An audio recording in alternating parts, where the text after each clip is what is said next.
Sorry, I bored you, John. I had such great hopes. Who he's going to summarize, but no. So let's start with some follow-up. Stephen Fry was the narrator for the migration video. One of us had said it was, what was his name? David Attenborough. Thank you. It was not David Attenborough. It was Stephen Fry. Stephen Fry doing David Attenborough impression, basically. Fair. Yeah, oh, yeah, definitely. Jen Simmons, who is a designer advocate at Mozilla, had contrary thoughts about the migration video. So this is the video, the same one we were just speaking of at the very beginning, which I loved. I thought it was hilarious about how, developers basically never come out to the sunshine and they never travel, and they never talk to people, et cetera, et cetera. So Jen said, I can't get past the opening video with the long quote unquote joke about how developers are not regular people. They're a special kind of nerd. Only certain human qualify as special enough. I simply am so utterly done with this myth that only people who act male, act white, act nerdy, dress badly, eat junk food, have poor social skills are qualified to be developers. There's a special insiders club which most people can't join. There's a special insiders club that most people can't join. I'm utterly sick of that idea. Simply saying, quote, oh, girls can join now. People of color can join now. You just have to act like this, dress like this, eat like this, talk like this, think like this. Here's your hoodie. Join the cult/club, quote. That's not being inclusive. That's enforcing monoculture. I can't disagree with this. That is not the read I got from it, but hey, I'm a white nerdy guy, so what do you expect? But I thought the video was funny, and I think it's because I don't know if we've met, I kind of like to make fun of myself. That's kind of just one of my quirks. And so yeah, I know, exactly. I thought it was very funny, but I think this is a very good point, and I'm glad one of you, I'm guessing, John, put this in the show notes. I brought up a similar point on our live episode. That some aspects of the video rubbed me the wrong way, and I put it in here again to talk about it, just to get a perspective from someone who doesn't fit exactly into the stereotype that they were giving there, but also because it's a challenge, right? So on the last show, I talked about how if you want to get the audience on your side, and reflect them back in the video and say this is a thing about you, down to literally putting developer friends of ours in the video. So you want to foster the idea that the people who are at WWDC, that there is something that unites them and their common interest in Apple and developing for the Apple platform. Like, that is the thing that should unite them. So you'd want to have kind of the most sort of benign version of the in-group, out-group, right? The in-group are people who attend WWDC. Do you want to go to a conference about developing for Apple platforms? You are in the in-group. And then the out-group, not in a mean way, but just trying to say, you have this shared interest, right? And so you are different than people who don't have this interest. Let us all feel good about our shared interest, right? So I understand the aim of the migration video. But whenever you have, and I'm sure that was part of the motivation of making this video. Whenever you do something like that, though, you have to be very careful that you're the sort of the outline of the in-group and out-group is what you think it is, right? Because there is the thing that unites people at WWDC, I think, is just what I described, right? And pretty much nothing else. What unites the people at WWDC is not that they're all dudes, is not that they're all white, is not that they're all rich, is not that they're all from the US, is not, what any other thing that is unrelated to developing for Apple platforms is really outside the realm of the things that should be uniting the people who are there. But it's very easy the stereotypes include much more stuff. So you get the people dressing in the hoodies, or excluding the guy in the suit, or the plain fact that like the vast majority of people shown in the video were men. It's very easy to fall into those because you think your motivations are pure. I want people to feel like they belong, and they belong to this tribe of WWDC, this tribe of Apple developers. And that is a good instinct, and that's what they're going for, and that's what everyone was responding to, right? We want to feel like we are part of that group. We have this esoteric interest, but now suddenly we're in a group with all those people with similar interests. But the other stuff that comes along with it can make certain people feel like, oh, what this video is telling me is that I'm not actually a member of the tribe because I don't see myself reflected up there, or because some of the aspects of the stuff they're putting up there don't apply to me. So, for example, when they're talking about like source code as a strange language, I would give a thumbs up on that, because if you're a developer, to people who aren't developers, writing computer code looks strange to them, and that is a thing that everybody knows and has learned and can unite them.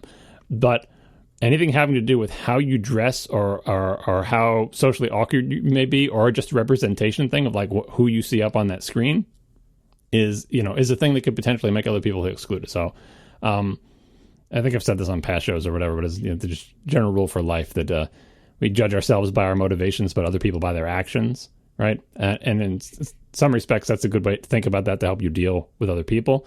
But in this case, like, I think we can all agree that Apple's motivations are pure, but as a large corporation with a big voice up on a stage and, in front of thousands of people and thousands more remote, we have to at some point also judge them by their actions. So though we may recognize the great motivations, and though we may think this video was, made us feel good, and, like, we appreciate the motivation, we appreciate some of the feelings it engendered, there are still aspects of it that were not ideal. And, Anita Sarkeesian's refrain at the beginning of every one of her videos that people conveniently ignore is that I'm paraphrasing, it's okay to criticize things that you like. Like, it doesn't mean you hate them forever. It doesn't mean it's the worst thing in the world. It just means that every single, things that you like, I think I had a podcast about this, there's usually something that's worth criticizing about them. And you don't have to go from, I hate every aspect of this and now I need to boycott Apple, or say, I love every aspect of it and it's perfect.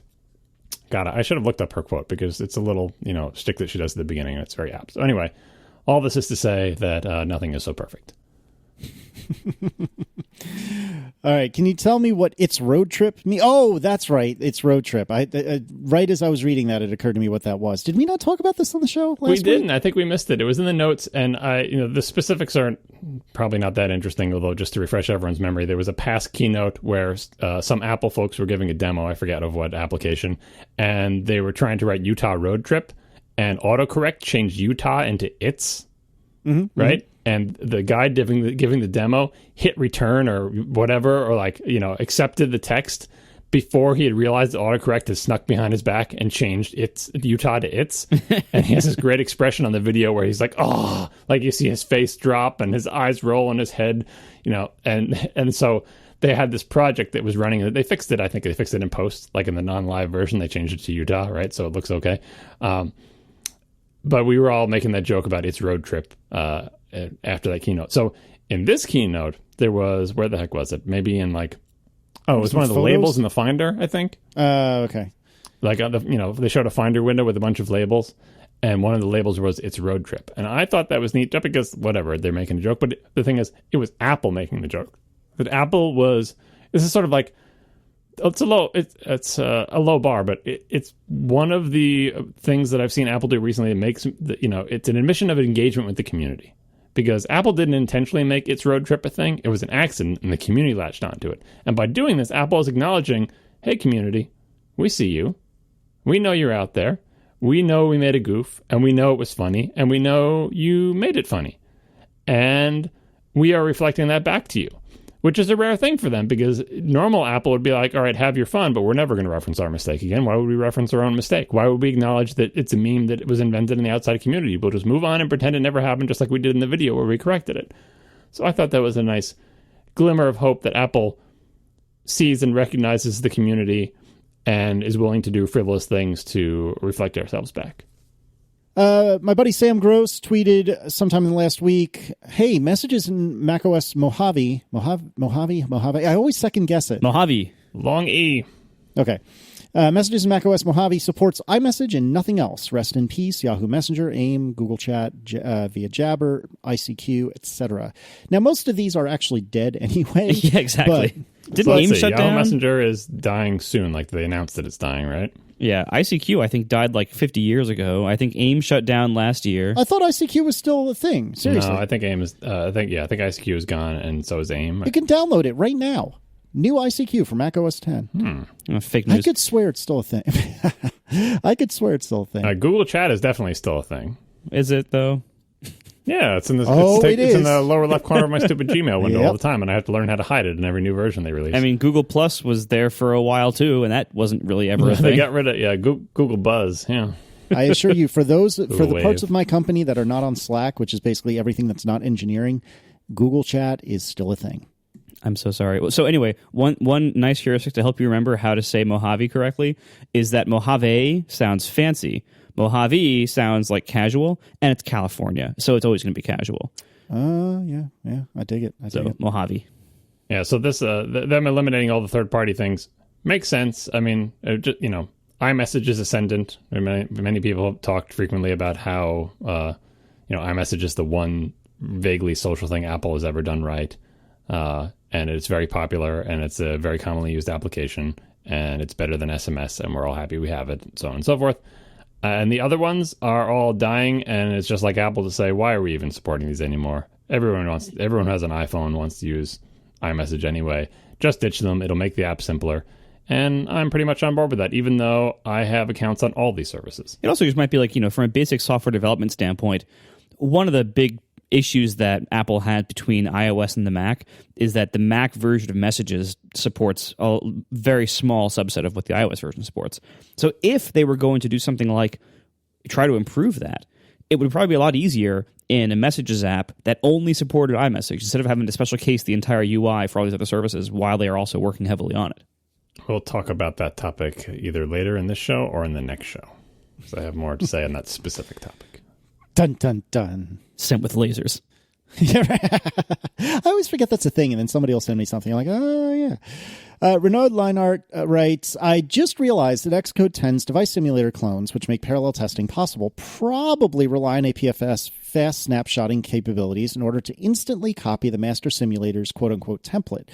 Thus, the APFS transition is starting to bear its fruits. I know someone who's probably excited about that. Tell me about it, Marco.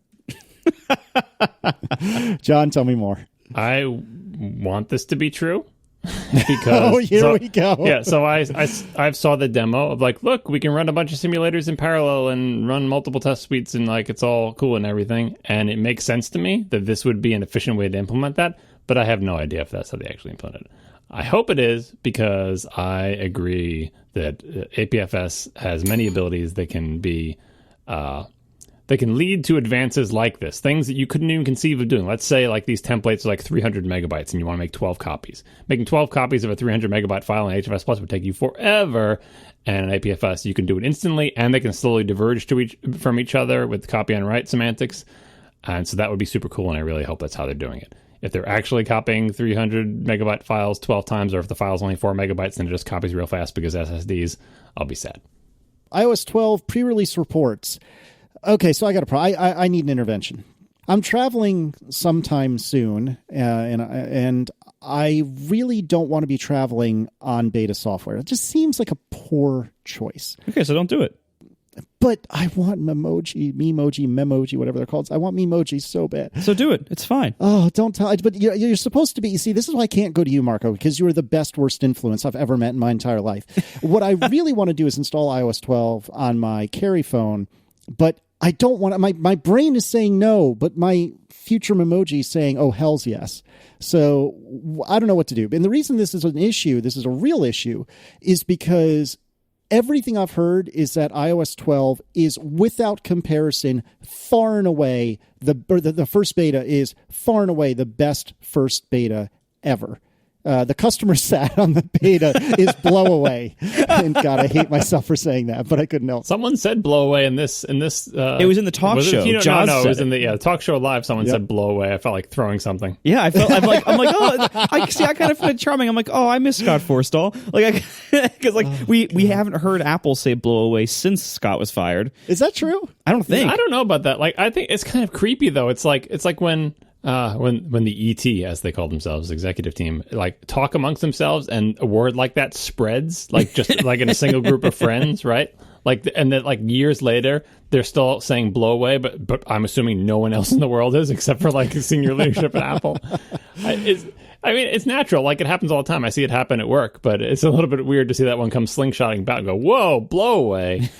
And it was an always adjective. I know, it was always such a clumsy, awkward thing to say that way anyway. Yeah. And so I would love, someone needs to track that down. We need like an etymologist to find the origin, the cultural origin of blow away as an adjective at Apple. Like, maybe it's like all of Silicon Valley. I don't know where it came from.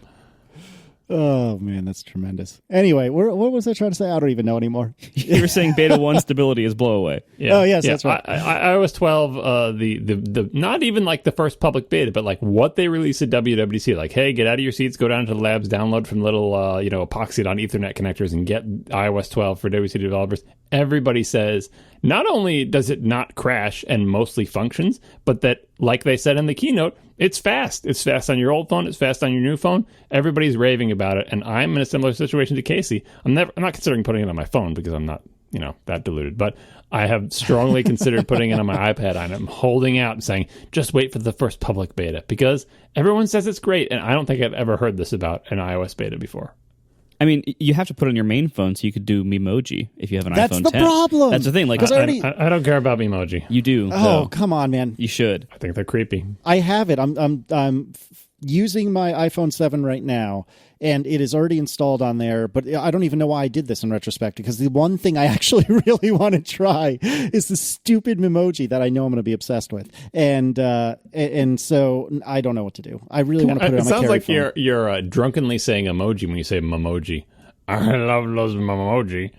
But it's supposed to be Memoji, because it's like, just imagine a Nintendo, M-I-I, Memoji. Yeah, sorry. Well, anyway, the point I'm driving at, though, is I need someone whose name is not Marco Arment, because you're the best, worst influence ever, to tell me that this is a terrible idea, and Beta 2 might be just a dumpster fire, and not to do it, even though I really want to. Wait for the first public beta, at least, for your phone, please. The other thing that's easy to say, so Marco is sending me a message of his Memoji smiling at me right now. Real-time follow-up. See, you could do this too. Just think, you could respond with your own little cute Casey thing. I know. Stop it. Well, but then the thing is, you could have your tall hair. But you'll all have the same nose and your face will be round. No, they have there's different face shapes and different nose shapes. I haven't seen much variation. I haven't tried it myself, obviously, but in the ones that people have posted, I haven't seen much variation. Maybe everyone just always picks the ideal, not the ideal, but the most emoji-looking face. Well, it's hard. It's also like it's hard to judge if you're making it for yourself. It's hard to even know like what shape is my face exactly. I can tell you what shape your face is. Yeah, because you're not me. But when you're like, no, I know what shape my face is. It's not round. Round is not the shape of my head. Long, tall, big nose. I know what shape my face is. Now Jelly is sending me Memoji stickers in iMessage. It's not Memoji. Stop saying that. Sorry. I love Memoji. Memoji's great. Think you're better than me? Let me tell you all about my Memojis. My Memojis are fancy. Anyway, so the point is, I want me emojis in my life. God, I'm going to get made fun of so badly. I want me emojis in my life, and I can't have them, and I want them. Everybody out there who has Casey on iMessage, please send him a Memoji. Please, no. You should all everyone build a Memoji that you think looks like Casey. There's plenty of art on the internet for you to find. That I am on board with. You can tweet at me or the show. I am on board with this, because if we've learned anything from my me on the Nintendo Wii and or Switch, I have learned that John Siracusa is quite the me critic, and he will not fancy my Memoji. So I need some help on this one. Oh, man. Of course, there's no way to share it, right? If someone builds a cool-looking Casey one, they can't literally. No, there isn't. You have to take note of all the settings. Yeah, I guess you could just use it as a reference when building your own, but they should be shareable, exactly. Just like Mii's are. If Nintendo makes something shareable and Apple doesn't, that's bad. Now Federico's sending me messages. Stop, everybody!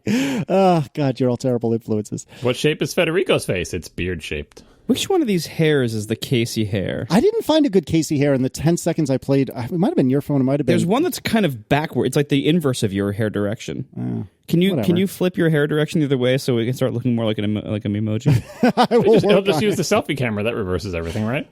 Fair point. Yeah, there isn't a good one. There's some kind of close ones. This is gonna be my Bazelle moment, isn't it? Oh, totally. Yeah. This is not good. Can we move on? That's because Memoji is a made-up word, so you're fine. We're just got to nip it in the bud before you start saying Memoji for the rest of your life. I'm working on the Golf R. I'm making go. Slow progress on it. Slow progress. There you go. That's another real word that you should work on. I'm working on it. All right. So Marco, all kidding aside, you're running the beta and you're sending me the Memojis. You're sending me Memojis, and every time you say it, it's wrong in a different way. Well, he was intentionally saying it wrong. That one was deliberate. The earlier ones were not deliberate. That one was deliberate. Anyways, you're sending me your Memojis. How is the stability, though? Because you're living with it. You've experienced this. So how are we doing? Everyone is a unique snowflake. Everyone's phone is uniquely different and everything. But I will say that it's been totally fine for me. That being said, though, a beta is hard because it's unpredictable. At least like the GM versions, you can be sure that they've been pretty extensively tested on a lot of people's devices, and the standards are pretty high for them usually, unless they're High Sierra. So you can, but like with the beta, like this beta might be fine today and yesterday and the day before that, and then tomorrow it might just break all of a sudden, and you don't really know that. And then also, like, you know, this is beta 1. When it gets updated to beta 2 might be a lot worse. That's just part of the beta cycle. Is like every version of it is a new gamble, and you don't know what you're getting until it's too late, really. So, you know, in the last couple of years, the betas have actually been pretty reasonable to run on your main phone. Like, you know, we all say like you shouldn't do it because ideally you shouldn't. Like, if you don't need to be running the beta for any reason, yeah, you probably shouldn't be running it. But we want to run it anyway, and I can say from that point of view, it's been fine. The only bug I've noticed is that the group notifications in Notification Center sometimes will show they'll sometimes duplicate a notification like in 2 different stacks instead of showing what should have been on the second stack. So I'm actually not seeing certain notifications as they come in. So that it just so happens I don't care about notifications, so it doesn't matter. But if you are a notification user, which is almost everybody, you might care about that. But otherwise, you know, install it if you feel like being a little bit reckless. If you don't need Memoji right now, don't bother. We are sponsored this week by AfterShokz. You know, it was a really hot day today, and I wanted to go for a big dog walk. And because I knew it was going to be hot, and because I wanted to hear the world around me, the headphones I picked to listen to podcasts on while I was going for my big walk today, of course, I went with the AfterShokz Trex Air. The Trex Air are bone conduction headphones. And what this means is nothing sits inside your ear, and there's no big pad that goes on top of or around your ear. Instead, there are these little tiny transducers that rest next to your ear, and they send tiny little vibrations through your cheekbones so that your inner ear picks them up, but without having the whole world hear them as well. But the great thing about this is because nothing is blocking your ear, not only is it great in hot weather because it makes you less sweaty, but you can still hear the sounds of the world around you. They just get added to whatever you're listening to. So I'm able to listen to a podcast on my dog walks and also still hear, say, if a car is coming. There's lots of different scenarios where this is great. You know, walking, running, biking even. A lot of things outside. Also, just doing things around the house. It's really nice because, say you want to listen to podcasts while you're getting chores done around the house, and you want to also hear, like, if someone knocks on your door or if your dog barks or something like that. You can do all that with AfterShokz bone conduction headphones. And on top of that, the AfterShokz Trex Air are also just really good Bluetooth headphones. They're wireless, they have great range, they have great reception, great battery life, they're waterproof. It's just wonderful. They're a wonderful product. I highly suggest you check out the AfterShokz Trex Air wireless bone conduction headphones. I use them almost every day in the summertime and even a lot in the fall and winter too. They're just wonderful headphones, especially for hearing the world around you in addition to your podcasts. Check it out today at atp.aftershokz.com and use code ATP30 to get $30 off the weightless wireless Trex Air. Thank you so much to AfterShokz for once again sponsoring our show and for keeping my ears nice and cool and open while I listen to podcasts on the go. So I believe I mentioned 2 weeks ago that I had acquired, with the release of iOS 11.4 and AirPlay 2 and stereo pairing, I had acquired 2 HomePods after resisting the HomePod from its release until now, because I now have to do a lot of HomePod testing because of AirPlay 2 with Overcast. And the reason I got 2 is because I'm going to be very heavily doing it this summer, so I needed one for basically my desk here and one for my desk at the vacation house. However, I haven't been there yet to drop it off, so I have 2 HomePods sitting here, so I decided, you know what, while they're here, let me try stereo pairing. Plus, a few people had said that they've had weird, like, out-of-sync sounding bugs with stereo pairs, with Overcast in particular. So I thought, okay, let me test this. I gotta, actually see if this is the case or not, and if I can do anything about it. Well, the answer is probably not, but anyway. So I had the chance to finally test not only one HomePod, but 2 HomePods, and to see how they sound in stereo. Now, having just the one before, and I had it like in the kitchen first, and then I brought it to the office, I was pretty impressed with the sound quality. It wasn't like, life-changing or anything, but it was very impressive. It also isn't a very good value necessarily, like $350 can get a lot of good speakers. But it was a very good sounding speaker. But it still ultimately sounded like a fancy version of an Echo. It still was trying to fill a room with one point, and that's hard to do. So the stereo pair takes what was it sounds good in a mono non-pair, I guess, a mono unity. A stereo pair sounds great, really great. And it's not just because of, certain instruments coming from one side or the other. It's because it fills a space better. We are accustomed to hear, like, if we have, like, a room, like, that's not bigger than a bathroom that you want to fill with sound, you do it with 2 speakers usually, at least. So we are accustomed to how that's supposed to sound.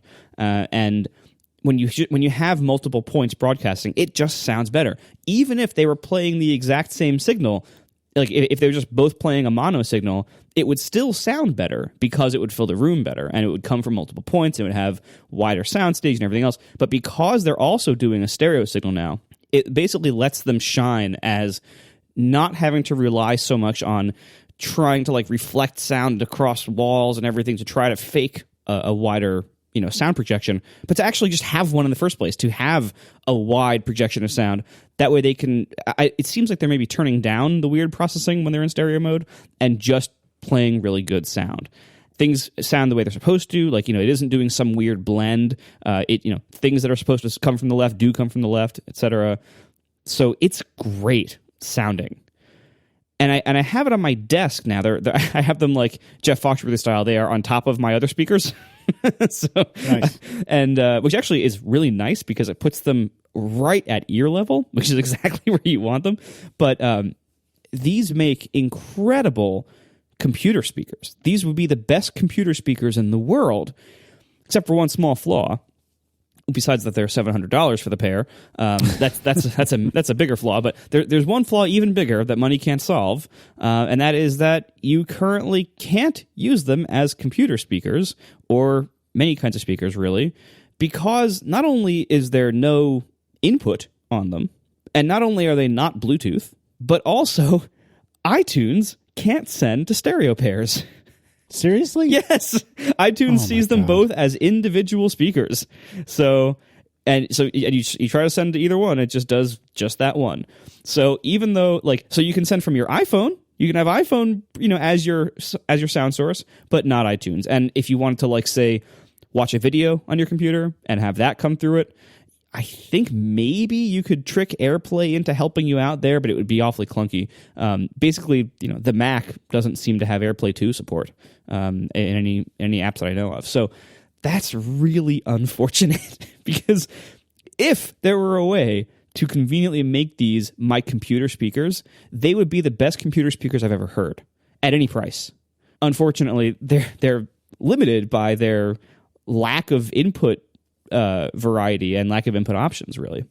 And it's really a shame because, like, compared to anything else, where they really excel, like, I have my little Paradigm Atom speakers, which are, I think it was about $300 for the pair. Plus, I had to get like a little tiny amp to, like, power them on my desk. That was another $200 maybe. That was I don't know, it was a long time ago. And the Paradigm Atoms sound excellent. I've never found a pair of regular bookshelf speakers that sounds better for the price than Paradigm Atoms. But because they are traditional speakers, not only do you need an amp, and they have a powered version, it sucks, don't get it. It's not the same thing. Anyway, so they sound great, but they also have a clear sweet spot because they're just regular speaker drivers, so then there's regular ones facing forward. So, like, actually using them on a desk is kind of it's a little too short distance for them, like, unless you, like, really angle them towards you and tilt them up and everything.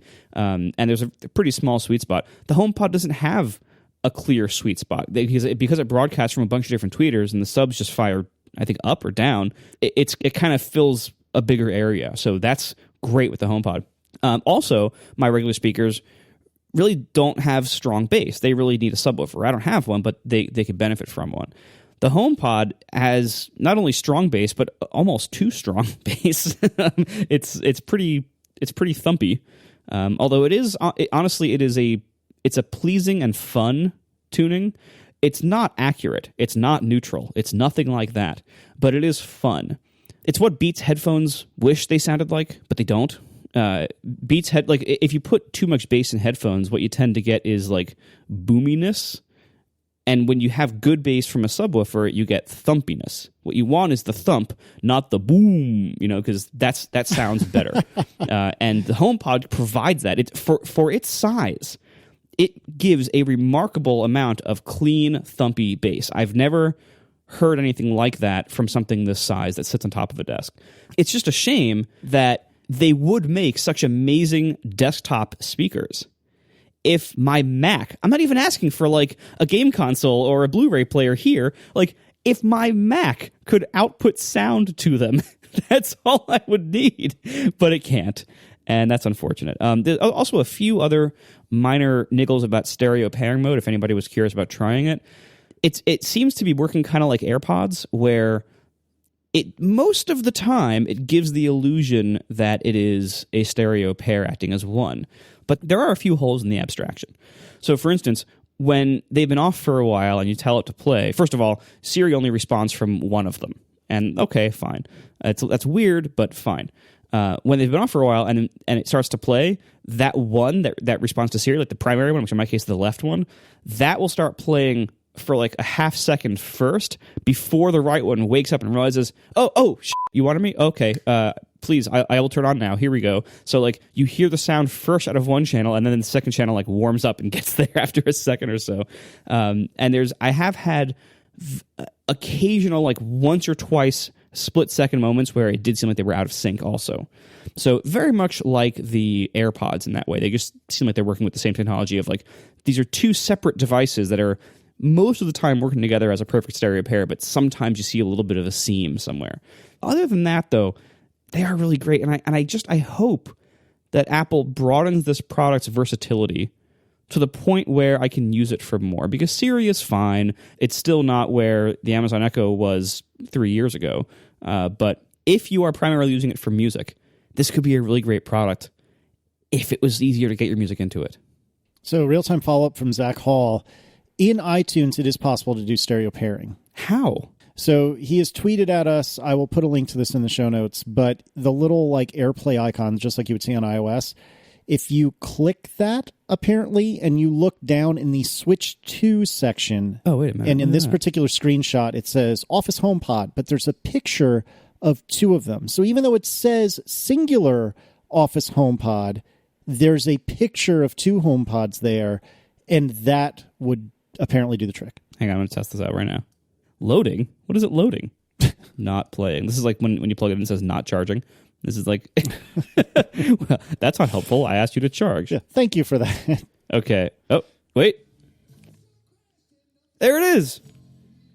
Okay, thanks, Zach Hall. That is deeply unobvious to me, having only seen the picture, because he said to me, you just have to use this Switch To menu, and you just need to click that. And I'm looking at this menu, and I'm like, I have no freaking clue where on this menu I need to click. And it wasn't until he said... Yeah. And it still doesn't solve the problem of, that it's only iTunes. It has like a little bit of a delay still.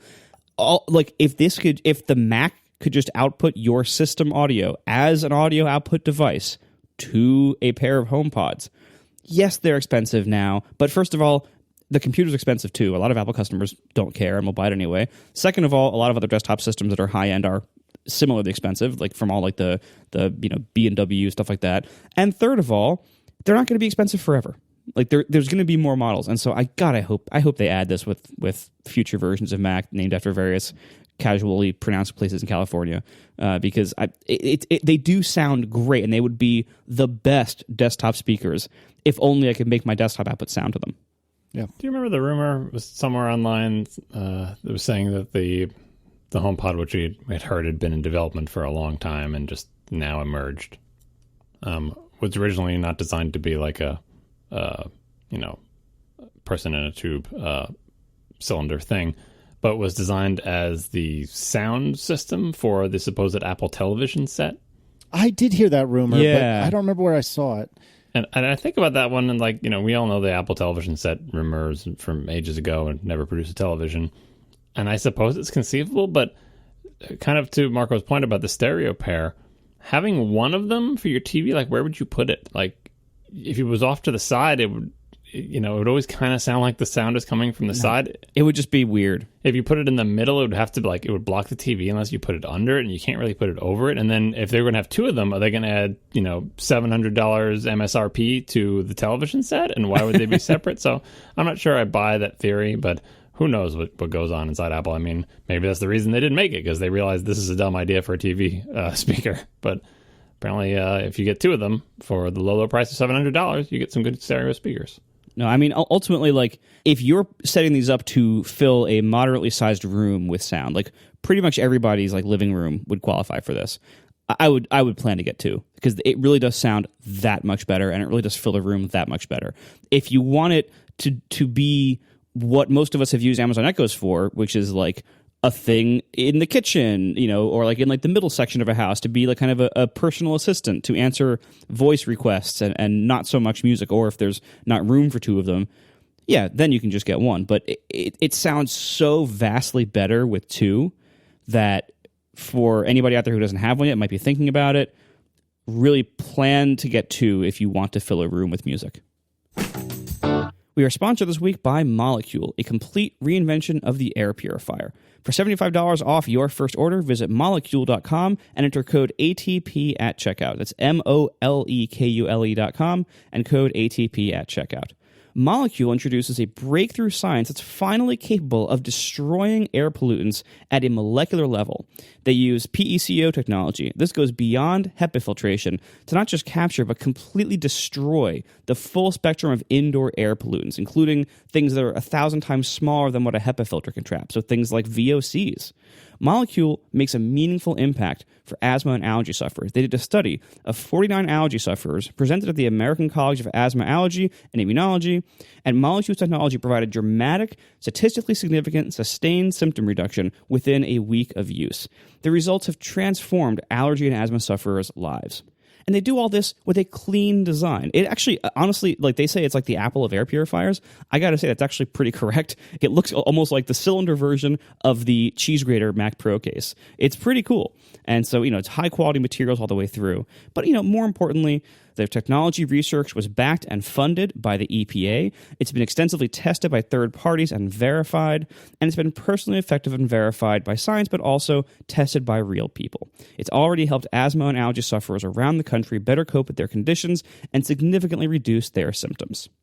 So see for yourself what Molekule can do for you. For $75 off your first order, visit molekule.com. That's MOLEKULE. So molekule.com with a K. And at checkout, enter the code ATP. That will get you $75 off your first order. Once again, molekule with a K.com and code ATP at checkout for $75 off your first order. Thank you so much to Molekule for sponsoring our show. Let's talk about WWDC. There's all sorts. This is kind of like a smorgasbord of random quick hits. So let's start with AR. They Sherlocked, what is it, Measure Kit, which I always thought was an odd name for an app, but it's a great app. They Sherlocked Measure Kit, which is an app wherein you can use AR today to measure things.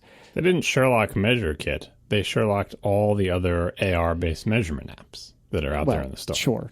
But Measure Kit was the only one that I'd ever heard of, really. I'm sure there are others, but that's the only one that I knew of that people used. Yeah, I want to talk about this just because, I think it's interesting which applications Apple decides to make, what they decide to Sherlock. Obviously, it makes sense for them to make an app with AR, another app with AR to highlight their work on AR, and measurement apps are a pretty simple one. And it got me thinking about people don't get as worked up as they used to about Sherlocking. Certainly, the original Sherlocking was much more egregious than this. People can look that up. I don't want to delve into it now, but there was a program called Watson, and then there was a program called Sherlock, and it was pretty obvious and pretty rude. Anyway,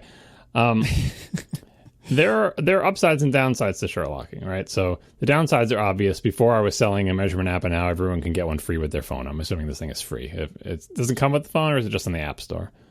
I honestly don't know. Anyway, the point is, Apple can afford to make this for free, and maybe you can't if it was the app that you were selling and it was super popular, so that's bad.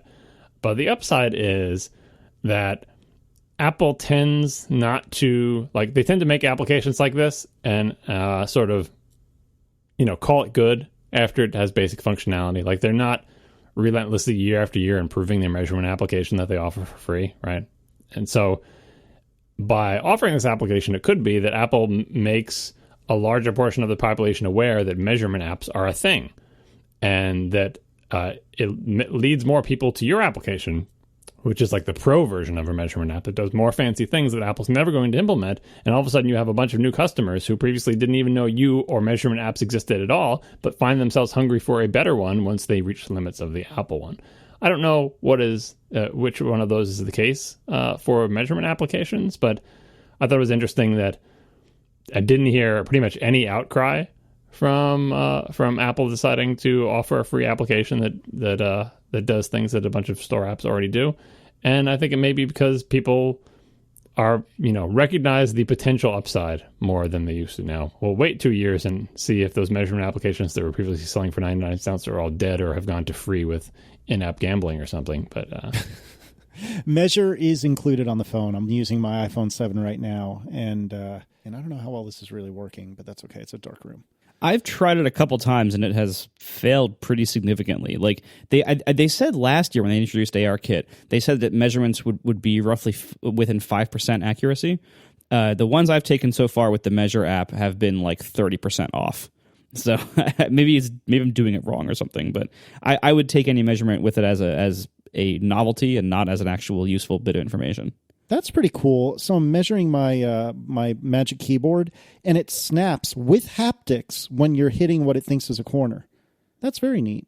I love that everybody on Twitter is sending you memojis of you, including you via iMessage. Of course, Jelly has been sending me some. I'm kind of happy that we all picked the same hair. That is true. Like, yeah, even though it isn't the perfect Casey hair, but I think it's the closest of what we have. Yeah, Jelly's critique of yours, which he probably didn't want me to share with you, but hey, whatever, is that my hair is too light and my eyes are too round, according to Jelly. I did lighten your hair from the default because I'm basing it mostly on your avatar picture because that's what I'm staring at right now, and it's easier to look at that than to remember what you look like. So, because we have a solution for this problem. We could do this crazy thing. Oh, my word. Whoa, look at us. Skype has video? Skype has video. Who knew? No, do not want. You know what's funny? In the what have we been doing this? Like 5 years of this show. I don't think I've ever turned on my camera while recording this show. We've never done this. Until now. Now we see how that you're sitting in darkness, wearing your best undershirt. Yeah, I am wearing my best white T-shirt, as you said. Look at us. We're looking at each other. It's a whole new world. Oh, yeah, this is enough. I can't handle it. It's too weird. I can't handle it. Too weird. Anyway, this show is a total train wreck, but that's okay. So what else is going on with Sherlocking and AR stuff? Do we care? We're done with that topic. No. Okay. Sorry, I was distracted by my memojis. Multiple faces for Every iOS time 12. it's different. It's so good. Now I'm amused by it. The customer, my own customer sat on my own mispronunciation is blow away. I got to tell you. Now beating that joke to death. Anyway, multiple faces in iOS 12 Face ID. There is a alternative appearance option for Face ID and iOS 12. I have not yet tried this myself. I have heard reports that other people have been able to set this up for like a spouse or something like that. I think this is actually supposed to be used for, oh man, I don't want to get this wrong, and I don't recall the head covering. What's the name of the head covering? I really don't want to use the wrong word here. Hijab? Yes, thank you. It's for people that have that. Well, I shouldn't say have to that choose to use hijabs. I hope I pronounced that right. I'm so sorry. And so you could have one Face ID like orientation or setup, if you will, with and one without. And I think that seems to me to be the truest intention of this particular ability, but. You bet that as soon as I get this, I'm going to try to set this up for Erin and vice versa, because I have no particular reason why I wouldn't want her to be able to unlock my phone. I know not everyone is like that, and that's fine. But for me, like, I don't think she even really cares. It's just, for me, it's easier if I'm like driving or something. I can just hand her my phone and say, hey, can you send a text to, Marco or John about blah, blah, blah. And so I would like to have that ability. And I'm curious to see if this works. Again, I have heard rumblings that it does work, but I have not tried it for myself. So I've got a report for you on this. But excellent. Okay. First of all, it's interesting to me that the option in the settings says set up an alternative appearance. And as you said, it's a reasonable feature to add. Yeah, sometimes I have an alternative appearance. As far as Face ID is concerned, I look different enough that it's confused, and I want to set up an alternative appearance for myself. But when they phrase it that way, I was like, are they trying to discourage the idea of letting your spouse open it? They don't say set up an alternative appearance or a second person, right? So I bet a lot of people will see that option and dismiss it as not what they want. They're like, oh, I want my spouse to be able to do it. I don't want to set up an alternative appearance for myself. So I was curious as to whether it would work or not. And I tried it at WWDC. And I can now unlock Matt Panzerino's phone with my face. It works just fine. Now, here's the thing about it. Once you set it up, the only way that we were able to determine in the brief 2 seconds that we were looking at this to like, all right, we should delete my face off your phone so I can't open up your phone and steal all TechCrunch's secrets or whatever, is to reset Face ID. It's not like Touch ID where you see like the individual fingers and you can delete the individual fingers. The option after that is reset Face ID. And I was wondering when the iPhone 10 first came out, like, can they not support more than one face? Is it a performance issue? Is it a storage issue? Obviously, it wasn't a storage issue because they didn't add more storage to the phone by putting iOS 12 on it. But it could have been a performance issue, and now they've dealt with it. But it does feel kind of limiting that if you add that second face and want to ditch it, you got to start completely over with Face ID, especially since that might like remove all its learning that it's done about your various appearances, right? You'd have to reset it and start over from scratch. But anyway, I'm excited to be able to unlock my wife's phone with my face because typing in her very long passcode is tiresome. Yep, that's the problem I have is Aaron knows my passcode, but it's something like 10, 15, 20 characters. I don't remember exactly how many. It's long enough that it's a pain in the butt even for me. And that's why it's so nice to have, Face or Touch ID. And that's why it's such a pain with Face ID that she can't unlock my phone without typing this obnoxiously long password. Tell me about Mojave dark mode. What's going on with that? That's another thing that I think we didn't talk about at all on our live show, but it was a major selling feature. I guess we didn't talk about it because we weren't really surprised by it and didn't feel like there was much to say. But after that live show, I went to the Mojave dark mode WWDC sessions. And I just went to them because I just wanted to see cool screenshots and stuff. And I thought, well, whatever, this will be a fluff session. But as usual, Apple surprised me with the depth of the thought behind dark mode, which I love these sessions. That they're rare, but there are WWDC sessions where they're not just like, here's the APIs, here's how you use them, but it's where Apple explains their thinking. Why did we do it the way we did it, right? And that really doesn't have, in most cases, much of a developer impact, but it's like explaining our thinking. Like, this doesn't influence how you do things, developers, but we want you to understand why we did our things the way we did them. And sometimes it's a lesson, like use this lesson in your application, but sometimes it's just like we want to explain ourselves. Like the people behind it want to explain themselves. They want to show how thoughtful they were. And the dark mode sessions are a good example of that, at least the first one. Maybe the second one is more about how to change your app. So what did they do that that you might not have thought of if you just saw the keynote presentation? Well, as we discussed a couple of times previously, like a naive implementation of dark mode is a problem because the way the Mac distinguishes windows from each other is with a drop shadow. And if all your windows are black, for instance, how do you do the drop shadow? Does the shadow become light? Like it's like a outer glow instead of an outer shadow? How do you deal with having sufficient contrast or showing colors against black versus white? Having text, you just make the text light and the background dark. But what about colors? How well do they show up on black? What about transparency? Colors with transparency, how do you make that work? How do you distinguish the edges of windows even if you figure out the shadow thing? And so we'll put the link to the session in the show notes. I encourage everyone to watch it. It's not that long, and it's definitely not particularly technical. But there is a surprising amount of detail that they go into exactly how they made this work. One aspect of it made me think about, and we didn't talk about this much either, but I've heard it mentioned at WWDC, why no dark mode for iOS? And we were talking about it in terms of OLED, like, if you have black on OLED, it looks great because it turns off the pixels and it's true black, right? But dark mode on the Mac does not use true black almost anywhere.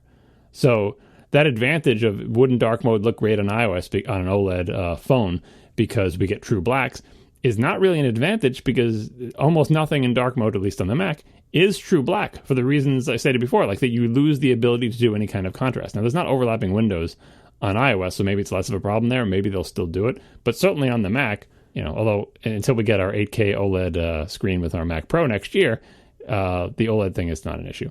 The things that tickled me about how they dealt with this is, as they took pains to point out, although I think it's a little bit ridiculous people would think this, it's not just an inversion of light mode. I mean, if anyone has ever used the accessibility feature to literally invert the colors on the Mac screen, they realize it doesn't look particularly attractive. It's an accessibility feature, but it's not really like, let's make it look cool. Like, it looks like a film negative for people who are old enough to remember what that is.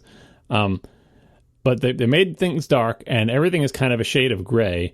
And to make the windows distinguishable, they made the shadows much darker than they are before. And the dark shadows have a fighting chance to show up against the not so dark windows. But they also had to add a little like single hairline pixel glow around the perimeter of all the dark mode windows, so you could pick out the edges of the windows against the shadow, not just that shadow against the windows behind it. There's a bunch of new dynamic colors that you have to set in your application. If you want your application to be dark mode savvy, there is a surprising amount of stuff that you have to do to it. It's not just flipping a flag and making sure your colors are right. You have to change a lot of things about your app if you really want to make it right. They even go so far as to say you've got a black and white icon in a toolbar. And in dark mode, I'll just, instead of drawing black text, instead of drawing a black outline of a house, I'll draw a white outline of the house. And they were like, but you just changed your house that used to be a white house into a black house. It should still be a white house. So don't just invert it. Fill in the field with white in the inverted version, so it's still a white house on a black background. You can go pretty far down the rabbit hole trying to make your applications look good in dark mode. Same thing with vibrancy, with the transparency and stuff. They've pulled off a pretty amazing feat, which I'm not sure that most app developers would be able to pull off, of trying to make something look like it's colored but transparent but on top of black. And we've seen it in the screenshots, but really look at it. Like, say you had to do that on your own. Like, with a color picker, you would never pick this color. It's like being a painter. Like, you look at some people, are doing a painting or whatever, and they think, well, the mountains are gray and the sky is blue and the trees are green. So I'm going to make the trees, I'm going to mix up some green paint for the trees, and I'll mix up some gray paint for the mountains, and mix up some blue for the sky. And you just paint everything as like its intrinsic color. But that's not what the world looks like. The trees are actually mostly gray in the distance.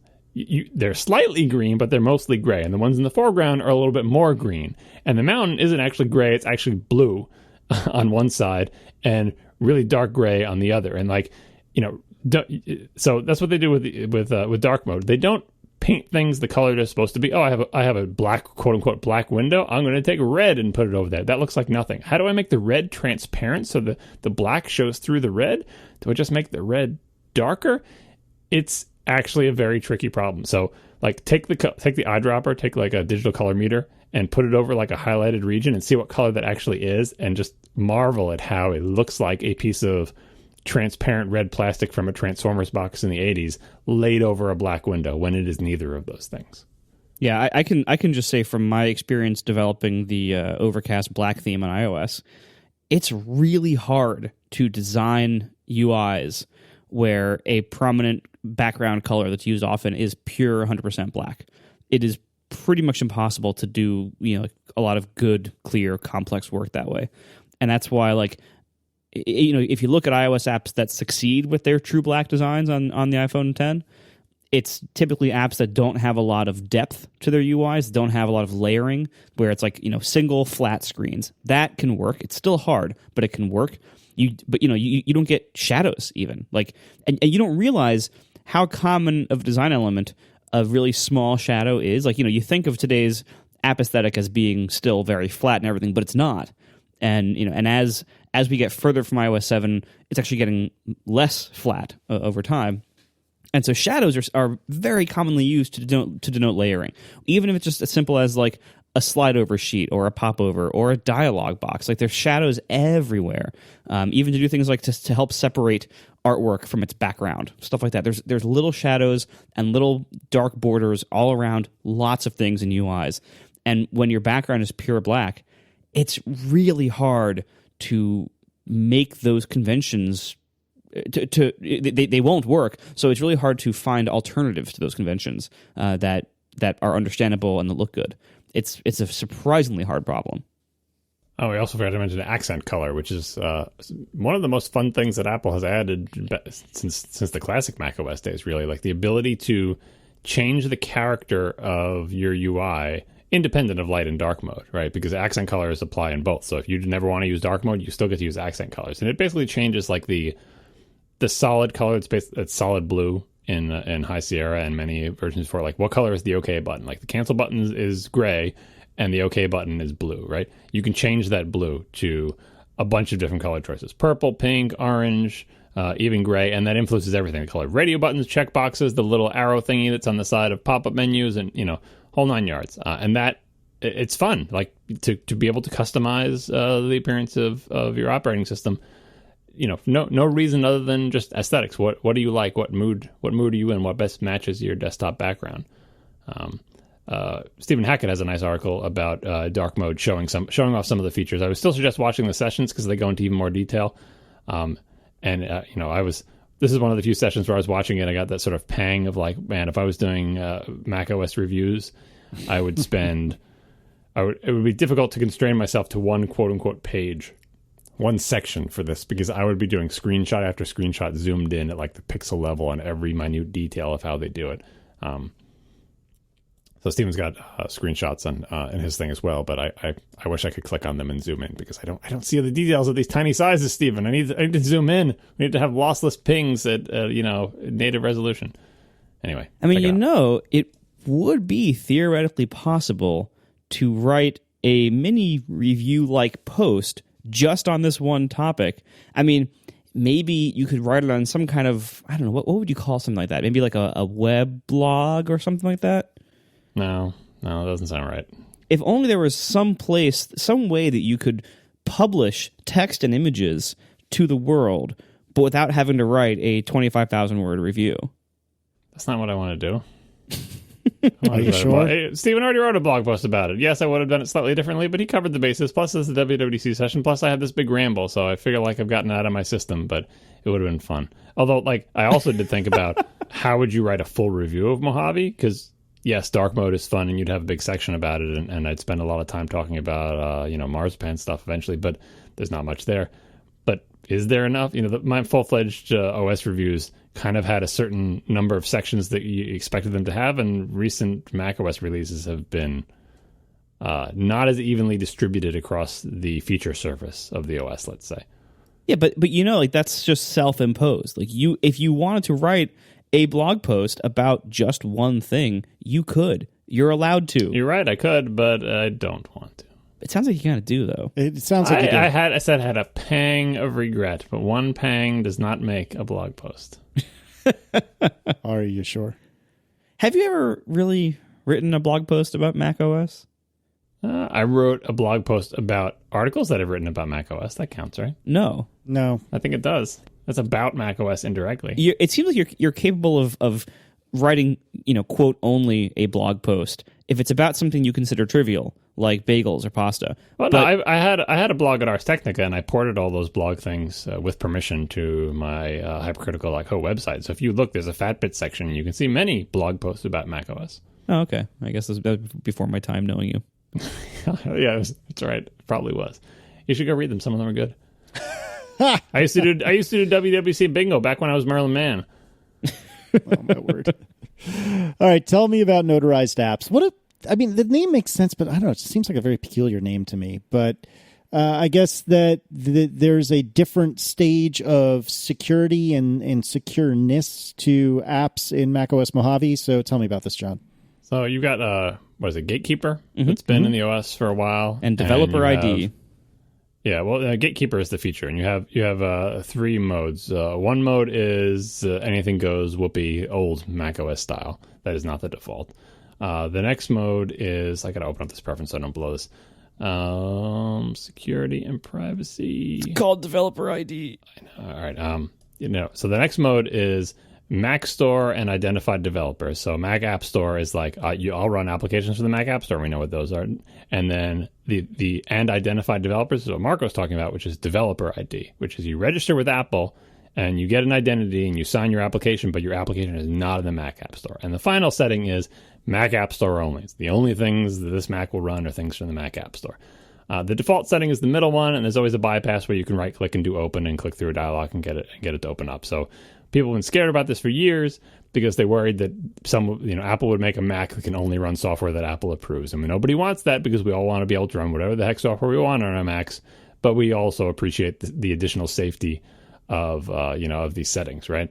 In particular, I never change it to the old style anything goes thing because it's so easy to bypass on a case-by-case basis if you leave it on the middle setting. The middle setting gives you advantages, which is that if there is a malicious developer out there, Apple can revoke that developer's identity and your Mac will refuse to launch their application. So if there's some, malware that goes out there and Apple detects it, they can revoke this developer's identity and then everyone else who has that software is protected after that. All right, so notarized applications is not really a change to this model. It's just an enhancement. And the enhancement is to allow Apple to revoke the ability to launch a specific app. If they revoke the developer's ID, every application that belongs to that developer is nuked. So say like some hacker got into a third-party developer's thing and poisoned one of their applications, but all their other applications were fine. With developer ID, or they would have to kill all that developer's applications. But with notarized apps, they can kill the one specific application that has, that has the malware inserted into it. And the way it does this is by communicating with Apple's notary service on launch and saying, hey, I'm application XYZ. Am I allowed to launch? Rather than saying, hey, I'm an application signed by developer XYZ. Is developer XYZ in good standing and I'm allowed to launch their applications?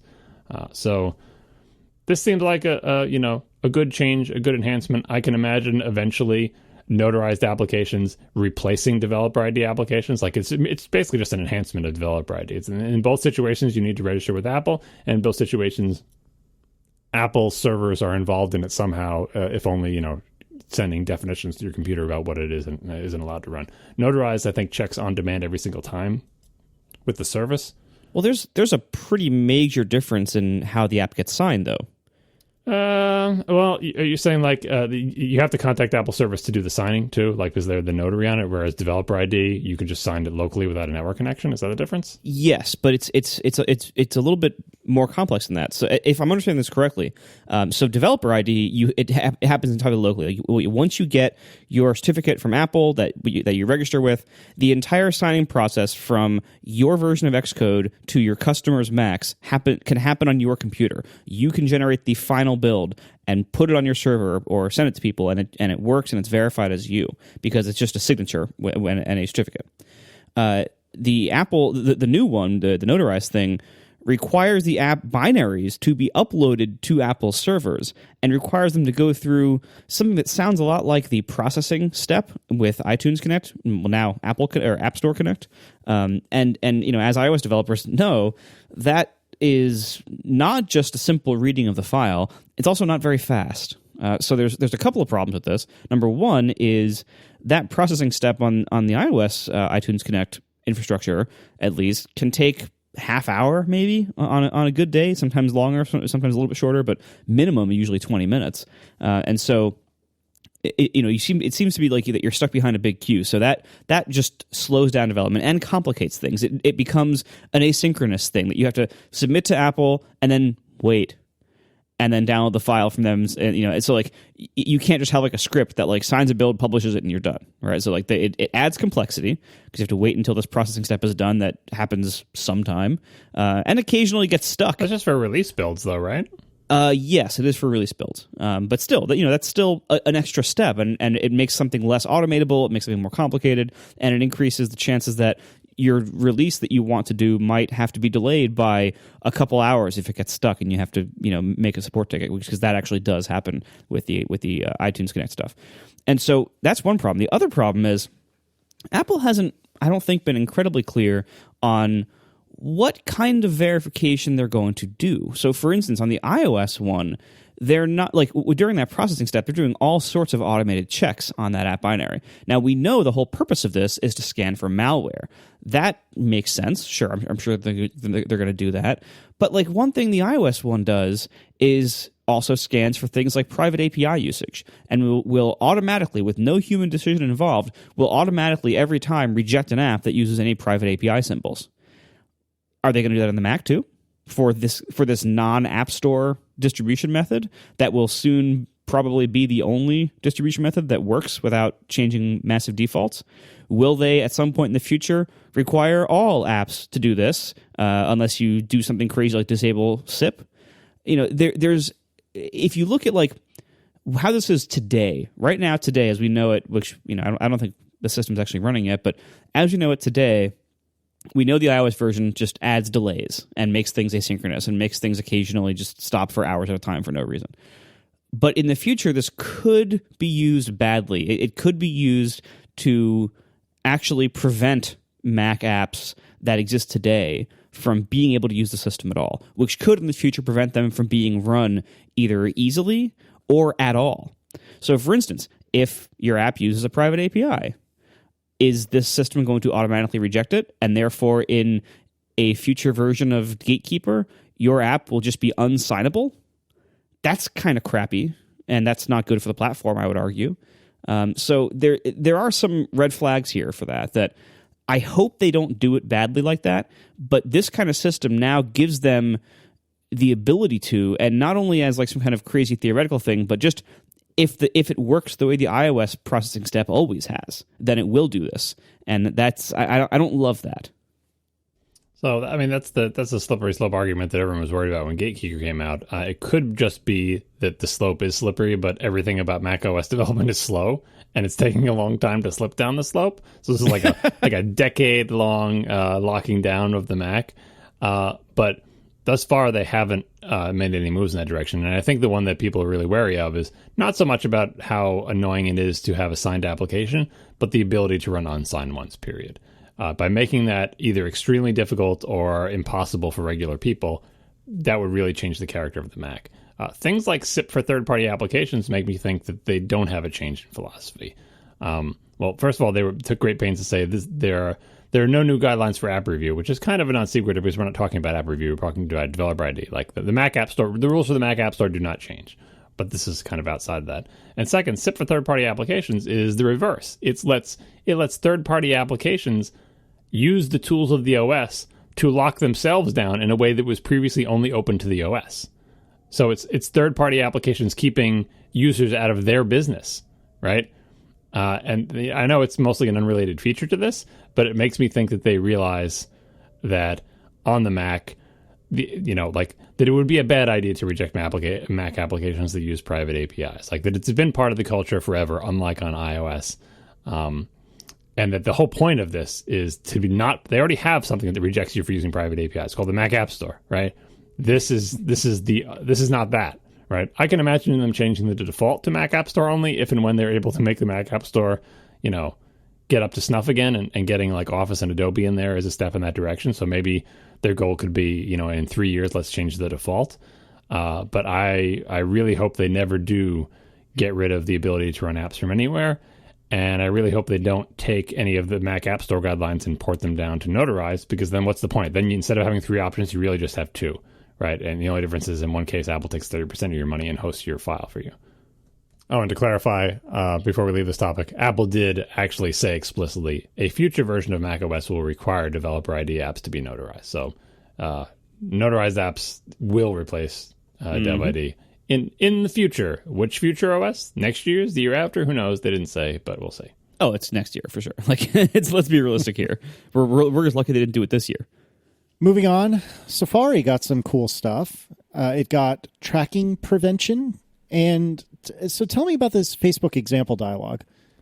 I just thought it was funny, like when they're talking about Safari, all these sorts of security features to show how they prevent websites from tracking you. They used Facebook as the example of the thing they're stopping from tracking you, which is a little on the nose, but it's good that they're not pulling punches, especially considering how Apple used to in the past. I think it's all gone now. Have direct integration with Facebook for things like contacts, and have I think they still let you have a Facebook account in your accounts thing. No, they pulled that all out last year.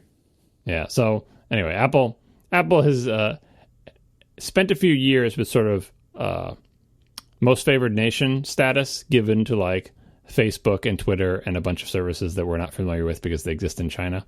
And they seem to be moving away from that and saying, you know what? Get out of our messages service, Yahoo, AIM, ICQ, get out of our system dialog box, Facebook. You're not allowed to use our contact data. Just going back on all that stuff, and now really taking a very aggressive stance with Safari at doing whatever they possibly can to thwart websites tracking you. Right. So one avenue of doing this, they already did this in High Sierra's version of Safari, where they try to detect when a cookie is being used to track you across websites and periodically delete it to try to prevent you from being tracked across websites. Like, they basically make their web browser broken. It's supposed to say, hey, store this cookie and honor my expiration time. And Safari tries to say, that cookie doesn't look legit. Like, it's not, that cookie, the domain for that cookie seems too broad, or I'm seeing it being read by multiple websites, or it's being read by a little bug on a page, and I don't like that. So I let you have the cookie, and I let you set it, but every once in a while I'm going to delete it, just to fuzz things up to make it harder to track these people. Now they're taking it even farther and looking at all the things that the websites do that don't use, the most obvious thing, which is just cookies or other local storage to track you. And lots of websites do stuff where even if you run kind of in an incognito mode or constantly clear your cookies or whatever, they use JavaScript to access attributes of your web browser. Things like, what fonts do you have installed? What configuration do you have installed? What's the resolution of your screen? All sorts of stuff that you wouldn't think has anything to do with you, but if they combine 7 or 8 of those things, they can come up with what they call fingerprinting, like a fingerprint of you. How many people have this exact combination of attributes at this time with this user agent on this device with this thing, and they can use that fingerprint to track you across websites. And so now Safari is going to lie to websites about exactly all that stuff. It's going to lie about what fonts you have installed. It's going to lie about what plugins you have installed. It's going to lie about your configuration. It's going to make you seem generic and make all Safari's users look like they have the same fonts installed, the same plugins, the same configuration, the same screen size, stuff like that.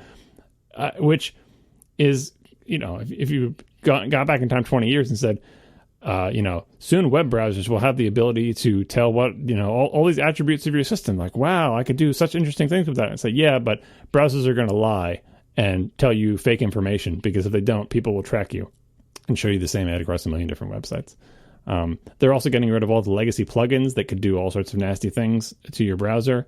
They've been deprecating those for years, and now finally they're going to go away. Unfortunately, they also got rid of their own legacy plugins, Safari extensions they introduced many years ago. They're not going away entirely, but the only ones you're allowed to be used are the ones from Apple's App Store, which means that my beloved reload button, the most sophisticated Safari extension ever created, which reloads your web page, is breaking in Mojave. Because I can't put it on the Apple's App Store for extensions. It used to be on their little App Store for extensions, like when the extensions first came out. And then later they changed it around and you had to sign up with a certificate, which I did. And then later they had a separate store for it. And they said, if you want your extension to keep showing up, submit it. And I submitted it to them. And they said, this extension has insufficient functionality, which I can't really blame them because it's kind of true. So my reload button is dead, which is sad. But more importantly, a bunch of other extensions that I used to use are also dead, and I'm kind of annoyed by that. So I'm trying to encourage those developers to get into the Safari extension app store thingy so I can continue to use their extensions. If you want to work around this, by the way, I discovered this on Twitter today, you can use Safari Extension Builder to load the extensions and run them, and you just have to type in your admin password, which is kind of scary, but you have to type in your admin password, and that will get them to run. The problem is, every time you quit Safari and relaunch it, all your extensions are gone again. So, not great, but there's a workaround. And my final point on this topic is Apple went through all this stuff, and it's crowd-pleasing. People are like, I don't want to be tracked by Facebook. I love how you're doing these clever things to thwart people trying to fingerprint me. And I don't like Flash, I guess, so yay, legacy plugins going away. But in the end, as people are applauding, I was thinking as a longtime web developer, Apple somehow got an entire audience full of technical people to applaud for potentially breaking websites. And not that I'm saying Apple shouldn't do this stuff, but every time Apple does stuff like this, some website somewhere that you're going to use is going to break in some weird way and you're not going to understand. And it's going to be because either Safari's quote-unquote intelligent tracking, prevention, and fingerprinting are going awry, or because they're working exactly the way they're supposed to, and this website literally stops functioning when they can't track you. Both of those things are prone to happen. It's one of the, one of the downsides of running a content blocker or an ad blocker or any of those things that I think we all run in some form or another is that you have to be careful because we all don't want to be tracked, but we're also super annoyed if some website we're using doesn't work, especially if it doesn't work in subtle ways that you think might just be a bug with the website, and then it takes you like 20 minutes to an hour to realize, oh, it's my content blockers, and if I reload this page without content blockers, suddenly it works, which, by the way, you can do on iOS by holding the reload button down, and I think you can do it on macOS with a similar thing. So it's not that hard to do, but it's, for me at least, it's hard to remember that may be what's going wrong here, and it might not just be that like my cell connection is bad, and that's why I'm tapping this button, nothing's happening. It might not be happening because this website is being broken by some security thing. So anyway, good moves by Apple, but I'll miss my reload button, and I'm a little bit wary about websites breaking. Honestly, like I'm not that concerned about that. With the intelligent tracking prevention that they did last year, with the first version of the system, as you described, as far as I could tell, nothing seemed to break from that. Like nothing. There was never a time in this whole year so far where I've thought, well, better disable that or better switch to Chrome because that must be breaking what I'm doing right now. So that was a pretty conservative approach, I think. Obviously, this year, like what they're doing with this is a little more aggressive, and honestly, I think that's great. That's a good thing. Ultimately, if you look at the browser landscape, Google, the advertising company that does a lot of this tracking stuff themselves and has zero respect for people's desires not to be tracked, they're not going to do crap for Chrome. Like Chrome is not going to lead the way on this, and the only two browsers that have enough market share to do things like this without having a lot of people just get mad and switch away are probably Safari and Chrome. And so Apple, I think, is the only major browser vendor that both has the market position to do things like this without the whole web just saying, well, F off, fine, our site will break in your browser and it'll work in everyone else's. Like Apple has the clout to try this, and they actually have the motivation to do things like this. Whereas like Google has motivation to do this as well. Oh, no way. Yeah. No, listen. So, and I think they've probably already done stuff like this. I just haven't been keeping up with it. Google's motivation is to kill everybody's tracking except their own.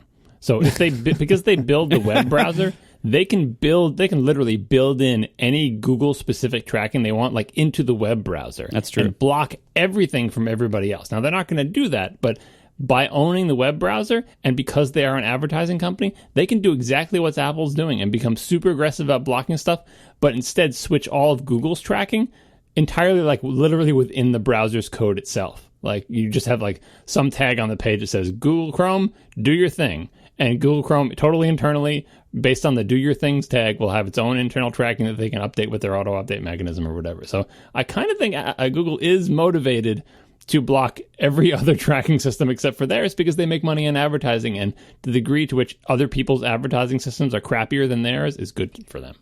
That's true, yeah. And honestly, you say they wouldn't do that. I think they totally would do that. The only reason they probably haven't done that yet is maybe antitrust concerns, although honestly, in this day and age, no one's enforcing that. But and it would break the web. Like if they were super aggressive and it totally broke everybody else's stuff, it would break more than just like it's because they're all using the same tools to do it. They're using cookies, so you can't totally break cookies. They're using JavaScript, you can't turn off JavaScript. So it's actually very tricky to do, which is why it's hard work. That's why Apple, they did the cautious thing with the tracking prevention. They're ramping it up.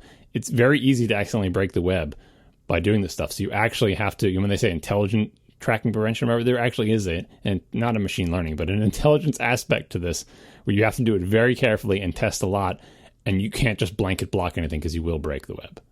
Ultimately, though, I wonder, like, is, quote, breaking the web that bad of a thing these days? We've had years and years and years, over a decade of browser extensions being commonplace that can do things like block JavaScript on certain pages or block all JavaScript or things like that. Like we've had like people routinely, quote, breaking the web for themselves voluntarily for a long time now. I would also argue that today there's more reason than ever to break your web. Like the web tracking and web ads are so abusive and so just immoral and creepy and sleazy and just bargain basement garbage, shameless. Like they're so bad that as time goes on, I feel like the reason to break your web voluntarily for yourself with things like this, not only does the reason go up, but also I think the downside gets reduced. because over time, the web has less usage and more alternatives. You know what happens? Like, so, I run a content blocker in Safari. You know what happens if I go to a site that breaks it? I close the tab and I go do something else. I go read someone else's site that it doesn't break in, or I go do something else that isn't browsing the web. Like, we have so many options and things to do. This is why the web is struggling in a lot of ways. But like, there's so much competition for everything on the web these days that if the way I like to run things for my own safety, security, and speed breaks your site, my reaction isn't, I'm going to disable my blocker. My reaction is, screw your site, I'll go somewhere else.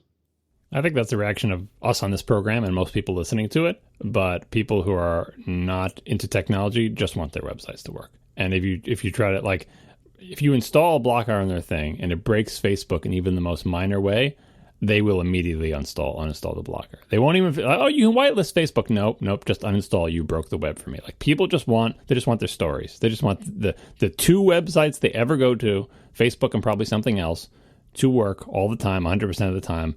And if this thing causes any sort of problem, they will immediately delete it. So I think it's important for us tech nerds to be on the forefront of this, because we are the ones who, are trying to push this forward. We're the ones who are willing to not go to a website, to break stuff, to deal with the brokenness. And that, I think, is pushing the web and pushing, Apple's part of that, pushing everything in the right direction. Most normal people, they are not an agent of change. They are merely victims of these things. So building it into Safari, I think, is a big step, because it's not a thing that people can turn off, as far as I know. So Apple has to be really careful with it. But it like raises the bar for everybody. And to a degree, it's a cat and mouse game. Apple does this, the advertisers do that, so on and so forth. Same thing with Google. Someone said in the chat that Google Chrome actually does have like some blocking already built in for the most annoying kinds of ads. And, for years, they've all had pop-up blocking.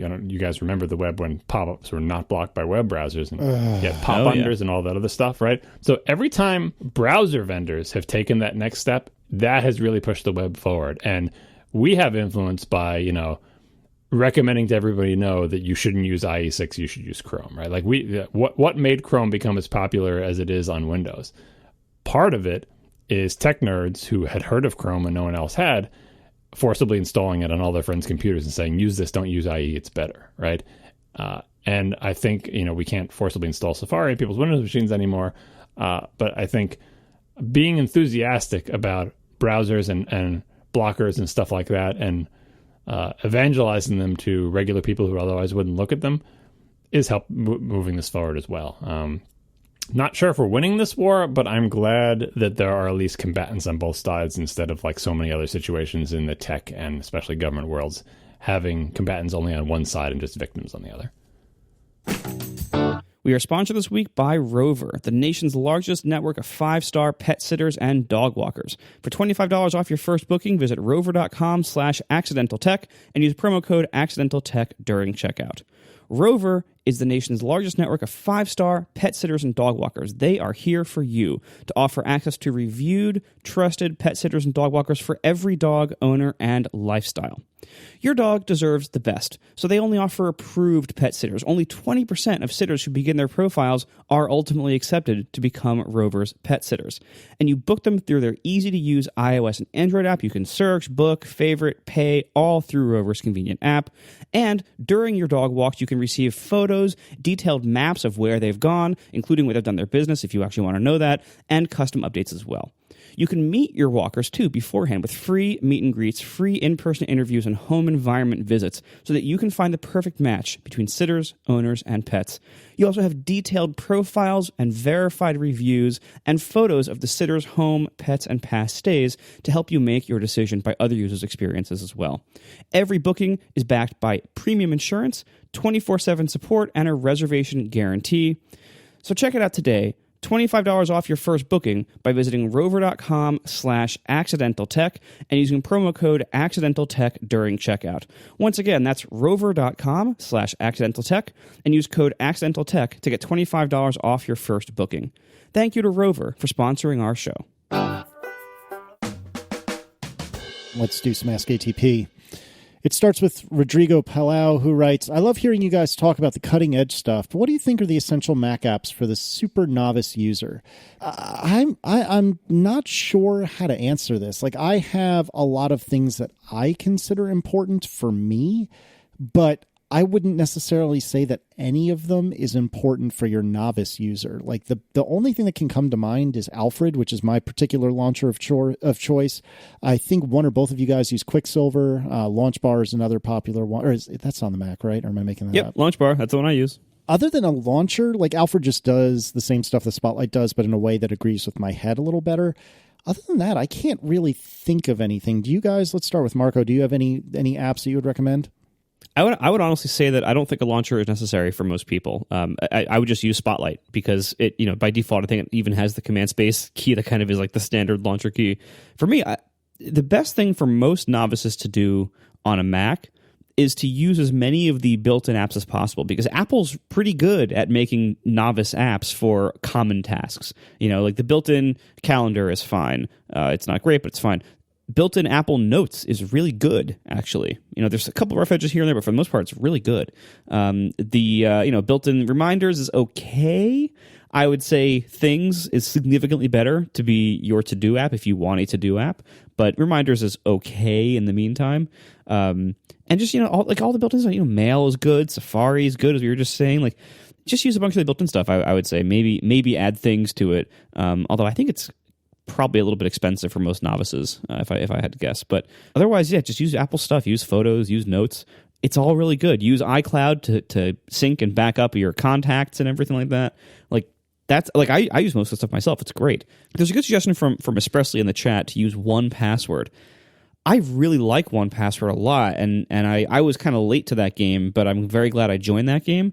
But that being said, I think it's still a little clunky and complicated for novices. I don't know that I would recommend it for novices. Yeah, I would agree with everything you just said about 1Password. I'll also put in the show notes, I have a link to an article I wrote probably 2 or 3 years ago now, 2016, there you go, where I put in basically, it was for myself more than anyone else, but I put in a checklist of all the things that I tend to install. To be clear, most of this is super duper nerdy, but there may be something on here that you might think is useful. So as a silly example, like trip mode, which I'd learned about from Jason Snell, if you're on a laptop where you can restrict what has access to the internet connection, say if you're tethering or something like that. Also fiddly, but also something that may have appeal beyond just the super nerds.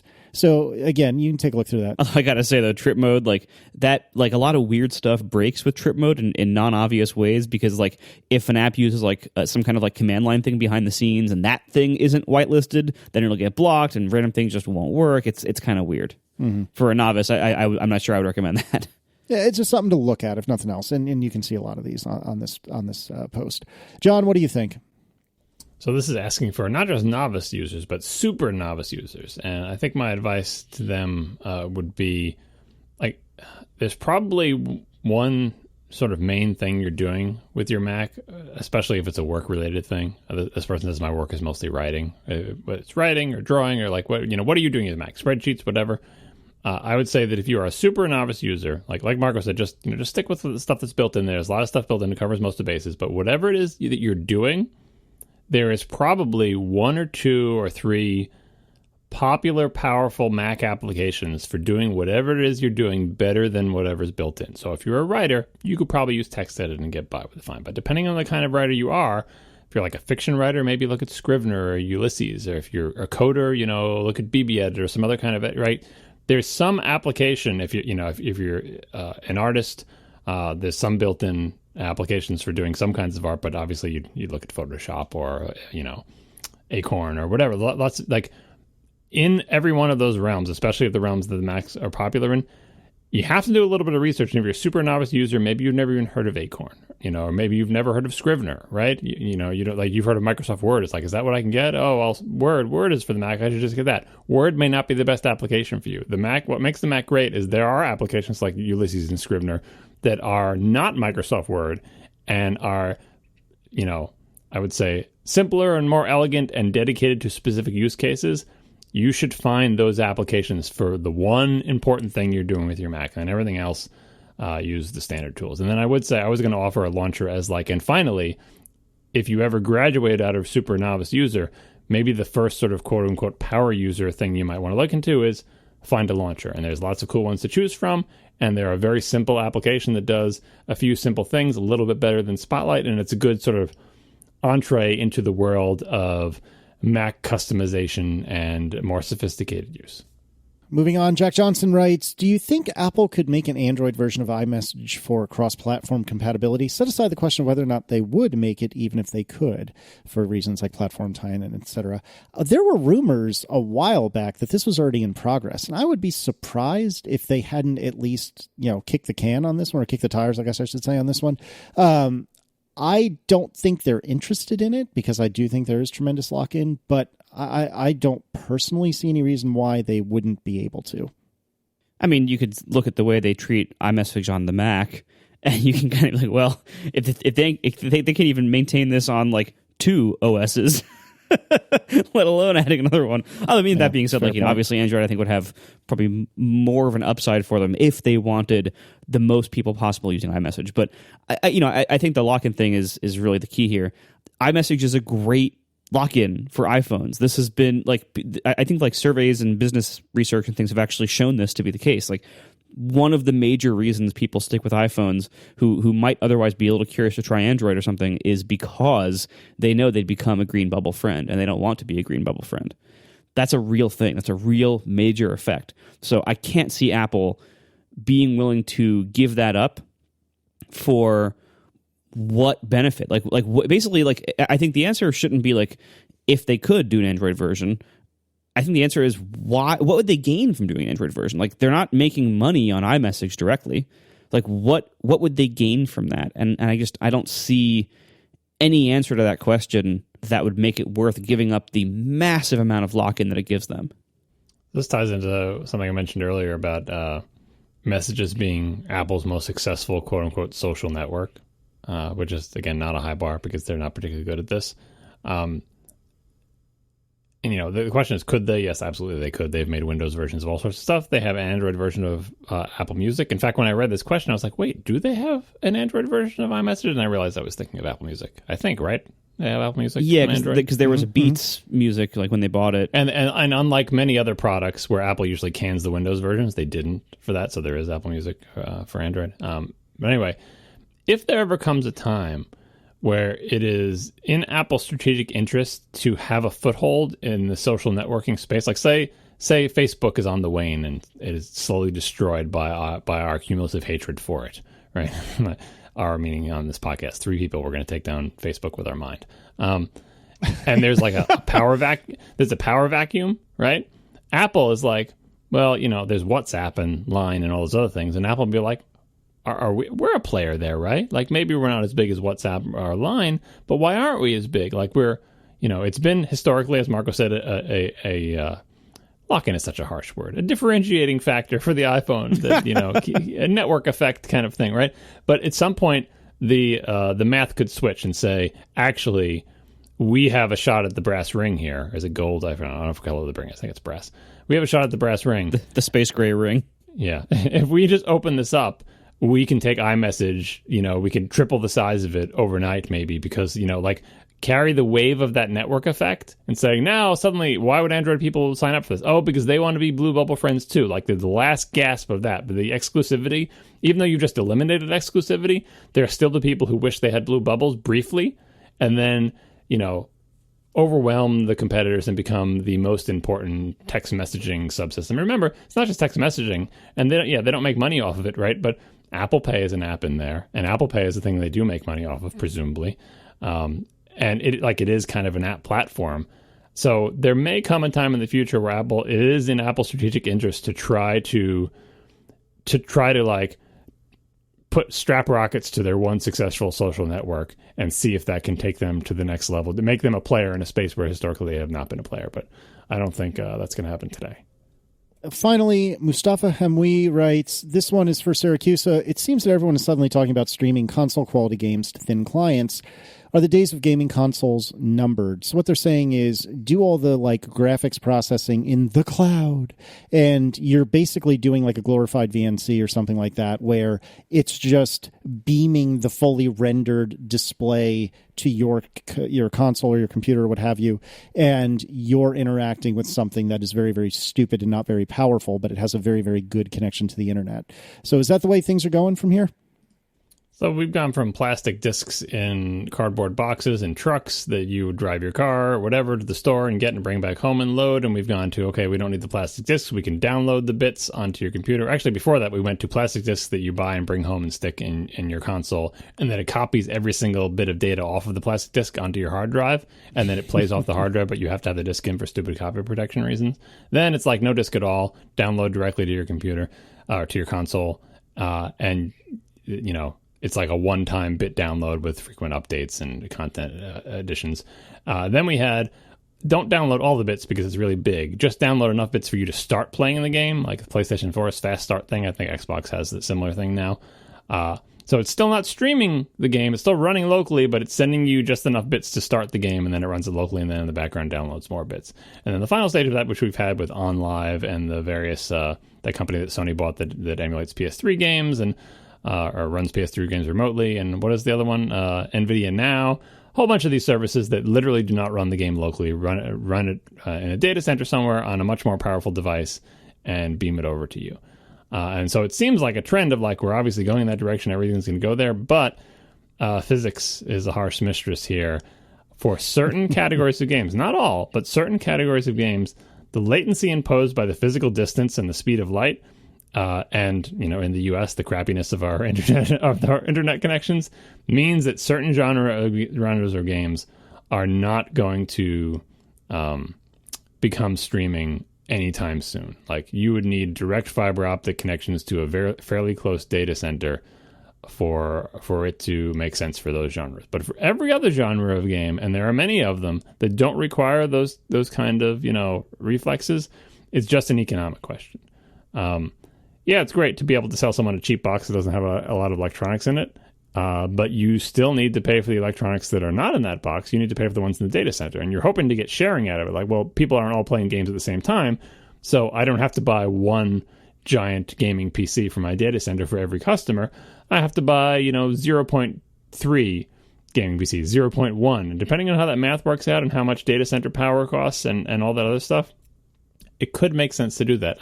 But it's a thing that everybody is trying right now. So everyone's seeing how that works out. You know, does it just make sense for old games? Does it make sense for people who can't afford big gaming PCs and we can get them to rent games? And like, I don't think anyone has shown that model to be particularly lucrative. So I think in the next 1 or 2 or 3 generations, we are still going to be downloading bits and running things locally. But 5 generations from now, it seems conceivable to me, especially for like TV connected pucks or TVs themselves. And they've done this as well. There's like a PlayStation Now TV puck thing, and I think they built it into some of their TVs. For games that don't require latency, that could be, in the same way the phone games, that could be, you know, the dominant form of cheap gaming for the rest of us. But I think for the rest of all of our lives listening to this, running games on a local device will still be a thing at the high end anyway. Thanks to our sponsors this week, AfterShokz, Rover, and Molekule. And we'll talk to you next week. Now the show is over. They didn't even mean to begin, 'cause it was accidental. Oh, it was accidental. John didn't do any research. Marco and Casey wouldn't let him, 'cause it was accidental. Oh, it was accidental. And you can find the show notes at atp.fm. And if you're into Twitter, you can follow them at CASEYLISS. So that's Casey Liss, MARCOARMENT, Marco Arment, SIRAC, USA Syracuse. It's accidental. They didn't mean to. Accidental. Tech podcast so long. Well, what else is going on? Your job. You quit your job. You had a job, and now you don't. Well, I still do for now, Soon you won't. but soon I won't. So that's the thing. Yeah. So we couldn't talk about it last week because it was kind of a big event, but now we can because it's just us here. What? Nobody cares. Yeah. No. But I very much care, and I think our listeners do too, as much as we joke about it. So, you had this big long analog episode about it, which was excellent. So obviously, anybody who really wants a lot more about this, you should also listen to analog. But I figure we can cover it here too. So you decided to quit your job. Mm-hmm. After months of us badgering you about it. What made you decide, it seemed like in the early part of this year, right before Molekule was born, it seemed like you were kind of on the fence, and then you were kind of into it during your leave of absence, and then at the end of the leave of absence, you seemed like you decided, actually, I don't want to go independent. I want to go back to work. Yeah, I think that's a fair characterization. Right, and so obviously sometime between that, which was late March or something like that, sometime between then and June, you change your mind. What happened? Yeah, and I mean, I'm perfectly happy to give the abridged version of Analog. I think the canonical version of this conversation, just like you said, is on Analog episode 134, Running Toward a Better Future. And I put a blog post up about this, which is kind of the super succinct version of it. But to answer your question more directly, a few different things happened kind of all around the same time. You broke a shoelace, right? I broke a shoelace. That's a deep cut. I'm proud of you, John. I broke a shoelace, and that's where it all happened. Now, what actually happened was I started arguing with my insurance, and that was kind of sort of my broken shoelace moment because it occurred to me, well, it was two things. I argued with my insurance, and I actually looked at how much we pay for the insurance that our employer provides. So if you're not from the U.S., generally, but not always, your employer will effectively subsidize your health insurance. So they'll pay a large portion of the cost. And so at around the time that I started thinking, how much am I really paying in insurance, was when we were starting to really get the bills from Michaela's birth. And the insurance is not very good. In fact, it's pretty bad. And it's fairly expensive. What occurred to me was I've got garbage insurance that I'm paying a not insignificant amount of money for. What am I doing? Because in so many ways, the thing that I was hanging my hat on for going back to work was I need insurance. I don't want to pay for my own insurance. I don't know if I can pay for my own insurance. I need insurance, which means I need a job. Well, then when you realize that a few things all at once, you realize A, your insurance sucks. B, it's expensive. C, even though I've been told this 1,000 times, it wasn't until I went on that trip with you, Marco, in May for Mike's bachelor party, when I really got away from everything. And you guys badgered me a smidge when we were out there, but it really wasn't that much. But I was able to kind of separate myself from family, from work, from everything, and just kind of think. It occurred to me, that thing that Marco and Aaron and Mike and everyone has been saying, you could always get another job. You know what? Son of a gun. I could always get another job. That's a thing I could do. And I make fun of myself, but it really is. It took that separation for me to really evaluate it less emotionally and more quantitatively. And another thing that occurred to me was, if I look at the money that I'm lucky enough to earn from this podcast and my other, kind of side hustles, if I look at that as just a number and don't think about where that money comes from, it occurred to me, well, crap, I would have quit my job 2 years ago. But I think of the money that is earned from podcasting as not real, which is unfair of me, and it's wrong of me. But it feels not real because it doesn't feel like podcasting can be a real job. And I don't want to lose sight of the fact that all three of us, but me especially, I am deeply, deeply, deeply lucky and unbelievably privileged to be in the position where the three of us earn enough money from this podcast and, with our extracurriculars that me leaving a full-time job is something that's even possible. Let alone, that I could even consider it, let alone actually do it. But it occurred to me, and I know this is a hilarious thought exercise, but this is the thought technologies I needed. If Fast Text had earned the exact dollar amount that this and my other extracurriculars have earned over the last couple of years, I would have quit a long time ago because fast text, again, for example, but fast text is a real job that's writing code, that's producing a thing. It's tangible, sort of. It's real. But podcasting, man, that doesn't count. That's not real. But when I realized, okay, I can always get another job. My insurance today sucks. This is enough money that I should be able to survive. And then I started doing like the world's biggest number. Well, that's not really true, but figuratively speaking, the world's biggest number spreadsheet to try to figure out, okay, no, really, looking at, the money that we've earned, is this really something that's possible? It occurred to me like, this is a thing that I should be able to do. And we might have to make some lifestyle changes. I think I talked on Analog. We tend to go out to eat a lot. Now, not to expensive places, to like places that most of you would be disgusted by, but there are places that we enjoy, like say Wendy's as an example. We might go out to Wendy's once for lunch on the weekends. And that adds up over time, man. Like $10, $20 worth of food, not that we go to Wendy's every Saturday, but for the sake of conversation, $20 for lunch every Saturday. That adds up real quick. So silly things like that. Actually, Mean is mentioning Cookout in the chat. That's only like $8, but I'm with you in principle. Wait, it's cheaper than Wendy's? Oh, yeah. Oh, my God. Oh, absolutely. Oh, it's so good, too. It's so good. I'm telling you. It's not a front for organized crime. I'm getting suspicious of this Cookout place. It is very possible that that's the case. But anyway, you take my point, I hope, is that, there may have to be some lifestyle changes. And I'm not talking dramatic lifestyle changes, but some lifestyle changes because, we've been lucky enough that we haven't had to nickel and dime ourselves. And to be fair, we don't spend money particularly often. Like, we buy cars once every 5 to 10 years. I don't have a HomePod. I would love 2 HomePods. I don't really need it, so I don't have one. The biggest TV in our house is 40 inches, 1080p, and I have no desire to upgrade it. Oh, that's not, and like, infinite money, sure, I'd upgrade it, but sitting here now, it's fine. I'm okay with it. I'm only potentially buying a car because my car is friggin' broke, and I'm tired of it being friggin' broke. So, you put all this together, and we've been treating the extracurricular money as money that's been mostly funneled directly into savings. So we have enough in the bank that we can survive for a while if everything just disappeared tomorrow.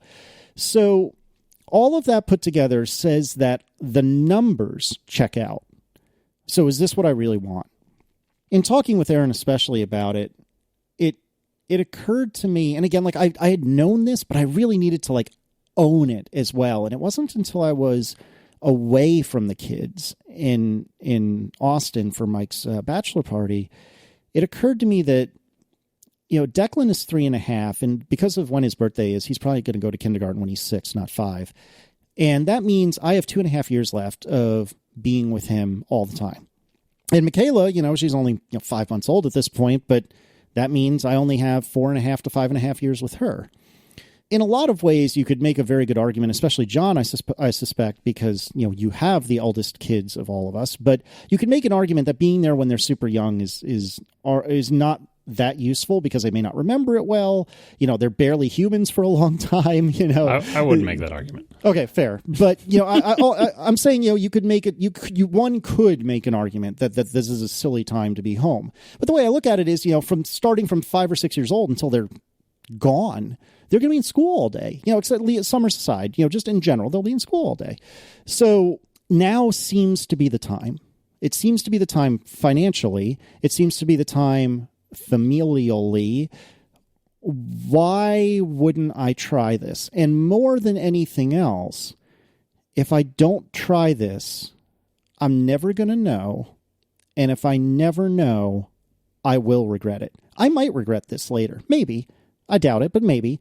But at least I'll know that I tried. At least I'll know that I did the thing that I didn't think I was capable of. And I effectively took a bag of money and lit it on fire and said, you know what, I'm good, thanks. But I did it because I wanted to be with my family. And I didn't know that I had the gumption, for lack of a better word, to do that. But the Monday before, the Tuesday before WWDC, because what was the holiday that Monday? It doesn't really matter. There was a holiday that Monday. Yeah, thank you, Memorial Day. So I didn't do it Monday. I did it Tuesday. But I said to my boss, look, I want to be home with the family. I want to work on other side projects. So the first Monday in July, which is the 2nd, is going to be my last day. So after that, I'm going to be done. he took that as well as can reasonably be hoped, but he was not particularly overjoyed by this, and I don't blame him.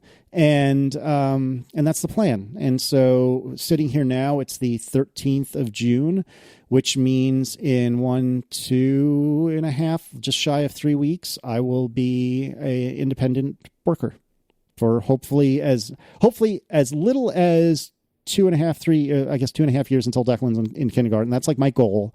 The 6 or so years or 5.5 years or whatever until Michaela's in kindergarten, that's my stretch goal. And my holy cow, I've won the lottery goal is just I never have a boss again. Well, that's awesome. Even Bono has a boss, Casey. Well, I know. Everyone has a boss. I know. But let me tell you about some sponsors. How many houses do you have, or how many bedrooms do you have in your house? Did Casper sponsor this episode? No, they didn't. But if you have any extra bedrooms in your house, how many ears do you have in your family? Let me tell you about AfterShokz, because they all need a pair of AfterShokz. You should check them out. But no, the plan is to work about half time on Casey stuff. So Casey on Cars, on this app that I'm semi-quietly trying to work on, maybe some stuff about RX Swift and teaching RX Swift. And if 1099 work that I find is interesting and is not 40 hours a week comes my way, 1099 being independent consulting if you're not American, if 1099 work comes my way that I find interesting and does not take up, an entire week, then sweet. But, Aaron and I have talked a lot about it. And the whole point of this is to not be elsewhere, be that in my in-home office or, Starbucks or something, is to not be elsewhere for 40 hours a week. Because if I'm going to be elsewhere for 40 hours a week, I might as well just keep a regular job and get the free, well, not free, but you know what I mean, free healthcare. And so the idea is to be around the family at least, roughly half of the work week, and then spend the other half of the work week trying to pull the thread on all these things that I've been, kind of playing with, but haven't been able to really achieve.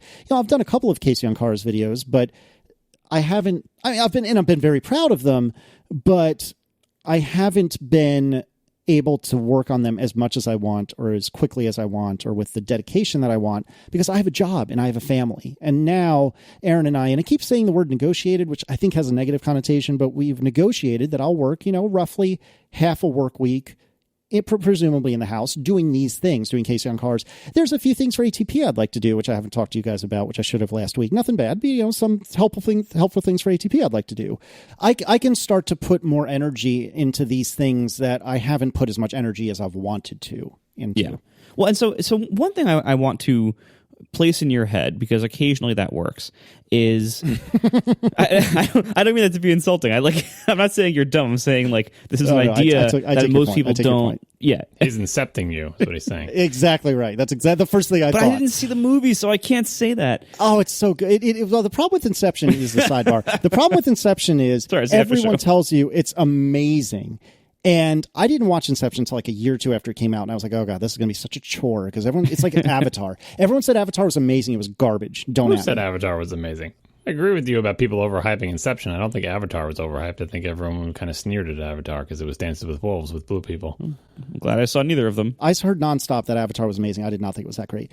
Inception, however, and this is where John's going to disagree with me, Inception was worth all the damn hype. I loved that movie. I freaking loved that movie. Disagree with you. But anyway, so you're trying to incept me. So what I'm going to incept you with, I think, if I understand the reference correctly, which I don't, is one thing that is hard to fight against in American culture especially, and I can't speak for other countries, but in American culture especially, we have a few cultural things that make it hard to do what you've done, to make it that are probably going to be weighing on your mind. So you mentioned a few minutes ago that leaving your job unnecessarily feels like setting a bag of future money on fire. I'm just going to give this money. And I had the same thought, when I was thinking about leaving Tumblr, even though my side hustle was doing well enough that I could leave, I thought, why would I give up a job?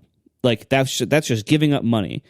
And part of that is because many of us, myself included, come from modest backgrounds where why the heck would you give up money? We didn't come from a place that was privileged enough that giving up money would be something that a normal thinking person would do.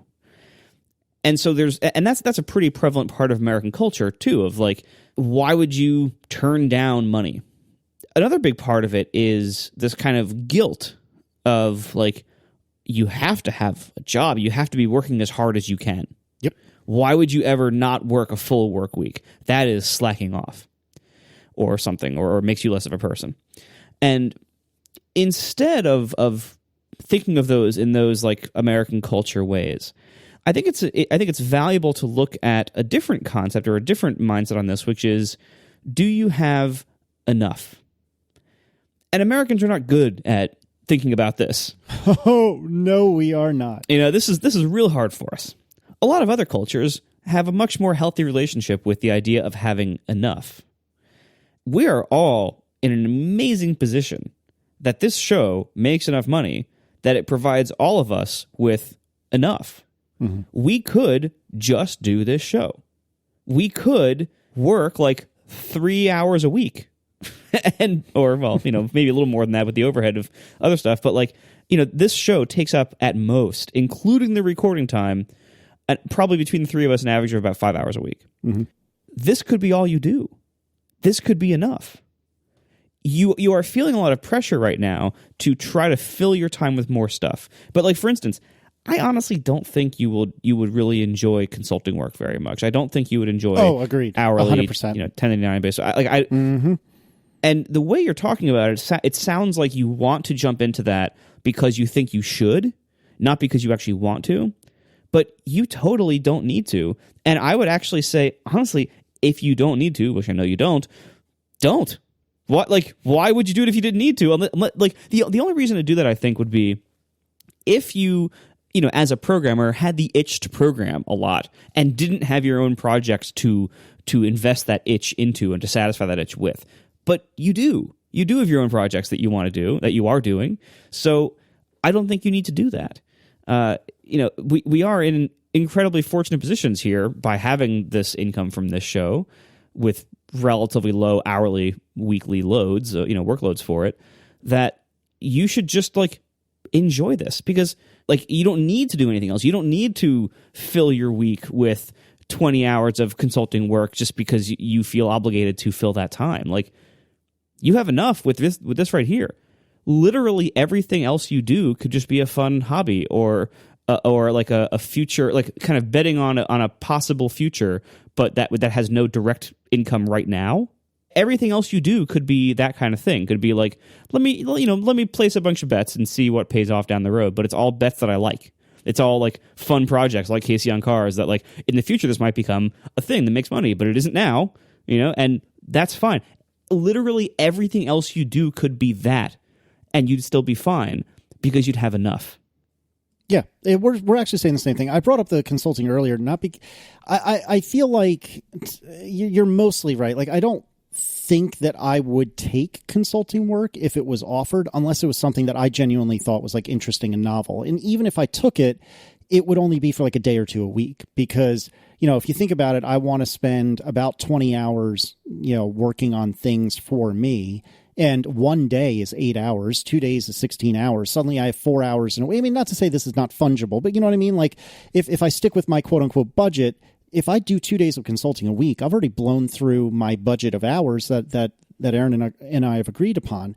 And so what you said is exactly right. Well, everything you said is exactly right with regard to what am I going to do? A, I could just do ATP and nothing else. B, I don't think I have the disposition to do it though. And C, I really, even though sitting here today, knock on my glass desk because I have no wood nearby, I see no particular end point for the three of us and for this show. But you never know what'll happen, and everything does have to end eventually, just like you said. So, these hours that I want to spend doing other things, I want to start throwing some crap against the wall and see if any of it sticks, so that if one of us decides tomorrow, you know what, I'm done, then I have something else to keep me going. So I don't have to go crawling back to a regular jobby job. And I don't know if any of these things will stick. You look at YouTube today, and to make money on YouTube is damn near impossible. So is Casey on Cars going to stick? Probably not. But does it make me happy and do I find it fun? Abso-freaking-lutely. So I'm going to work on it. Well, and also even if a particular project doesn't end up making money long term, or you don't want to stick with it long term, it also leads to other, everything you do leads to more things that you do. Yeah. So even if Casey on Cars doesn't stick, it might lead you into something that does. So it's still worth placing these bets all over the place and seeing where you end up. Yeah, exactly right. And we're saying the same thing. And so the idea is to enjoy the time that I and the three of us and Mike and the other extracurriculars I have, enjoy the time that all of us as groups, as a couple of groups of people have afforded me, but also not be complacent and try to get myself positioned such that I can continue on even if this went away or analog went away, or what if advertising just dries up in the podcast world tomorrow? Is that likely? Of course not. But what if? Then I'm screwed. Like, I need to have some other plan. The other plan would be we would ask everybody to give us like $10 a month or $5 a month. Sure, but you know what I'm driving at, right? I want to be able to. I want to diversify basically, and I don't want to have all my chips in this basket. And so that's the plan. And candidly, the ideas I have, the Casey on Cars is almost assuredly not going to work. This app I'm writing is probably not monetizable, and if I do, it'll be like a tip jar or something. And the only thing that might have legs is doing something with regard to RX Swift, and that's a stretch. Like, it's possible. I think I can see a future in which that makes money, but it's a stretch. And so I figure I'll try all three of these, and if I come up with a different idea, I'll try that idea, and we'll just see where it goes. But I don't want to, as much as I can, just sit here and be retired, basically. Like, I don't want to do that, because I'd like, my win the lottery goal is I never have a boss, in the sense that I don't ever want to have a boss again. And if I can make that happen by using this time wisely, then that's what I want to do. I know, John, you've been quiet. Tell me now that it's over. Well, now that I'm committed. Was this the short version of the analog? I mean, that was like an hour and a half. So we're less than that so far. Yeah, no, I'm all on the same page with everything you said. I think you did a good repeat of analog, not such a good summary of analog. Sorry, Dad. Chief repeater and chief repeater and chief. Well, in my defense, I recorded that before WWDC. Like, a lot has happened since then. I couldn't remember what I did or did not talk about, but that's okay. So yeah, that's the plan, and we'll see how it goes. So a couple of people have been kind enough to ask, and I mean that genuinely. It's very, very kind of them to ask, are you going to do a Patreon? Are you going to do, some sort of like membership to your website? Sitting here now, no, I don't plan on that. I'm not saying that is my forever answer, but sitting here now, no. How can you throw money my way if you're so kind as to do so? Which I have been asked, which is so unbelievably nice of people to say that. For now, just put it aside for me, I guess. Just save that, or buy yourself some AfterShokz. Start a savings account, special Casey savings account that your bank knows about them. Just ask. Yeah, exactly. Yeah, I've set it up with every major bank across the world. No, I mean, obviously I'm kidding, but it's to keep that money, in your head if I ever do come up with like a Patreon or a memberful or something like that. But for now, just if we say something's really good on the podcast, a sponsor's really good, just make sure you use our coupon code. And if you want to be a Relay FM member and you want to choose Analog as the show you like the most, I'm okay with that too. So but other than that, we'll see. Yeah, because that's the too. Relay has a membership program. We don't. So, and all of us have shows on Relay. So if you want to give us more money individually or as a whole, you can just go subscribe and become a Relay member, and that helps us too. Why are you telling people to do Relay stuff? Go to our sponsor's website, the sponsor on this podcast that you're listening to now, and buy things from them with our code. That's how you support all of us. That's what I said. No, and ultimately, if the time comes when sponsorship no longer makes financial sense for whatever market forces or whatever reasons, and if the time comes that we ask you, the listeners, to pay us some amount of money per month, I forget what our calculation was, like to match, enough to make Casey, not go out of business as himself. I think we'd have to have like, was it 5% of people paying $5 a month? Was that it, or was that half? No, it was worse than that. You've done the math wrong, and it was even more grim. Yeah, it was like 10 or 15% would have to pay $5 a month. So it's enough that it's like, ooh, that's rougher and less likely. But if the time comes when that we would need to do something like that, apply the money then. If you haven't given it to all of our sponsors yet. Exactly. But I mean, and I said this on Analog, and I will briefly repeat myself. Sorry, John, and say it here. It is an unbelievable privilege to record this show with you guys and to record Analog with Mike. But even more so, it's a tremendous and an unbelievable privilege that I am able to make a tremendous difference on my children's lives, hopefully for the best, by being home with them for this window of time. And if it would not be possible, it literally would not be possible were it not for the ears that are hearing the words I'm saying right now. So to every listener that has ever bought a t-shirt, that has ever bought anything that the sponsors have ever sold and used our code, to any of you that have ever given us your attention for any amount of time, thank you so very, very much. And from the bottom of my heart, and I think I speak for the other guys, but from the bottom of my heart, I deeply, deeply appreciate it, because it literally is paying for my entire existence. And it's because of you guys. So tell your friends about the show, buy some Caspers, some AfterShokz, some Rovers, some Molekules, buy all the things, and I appreciate it.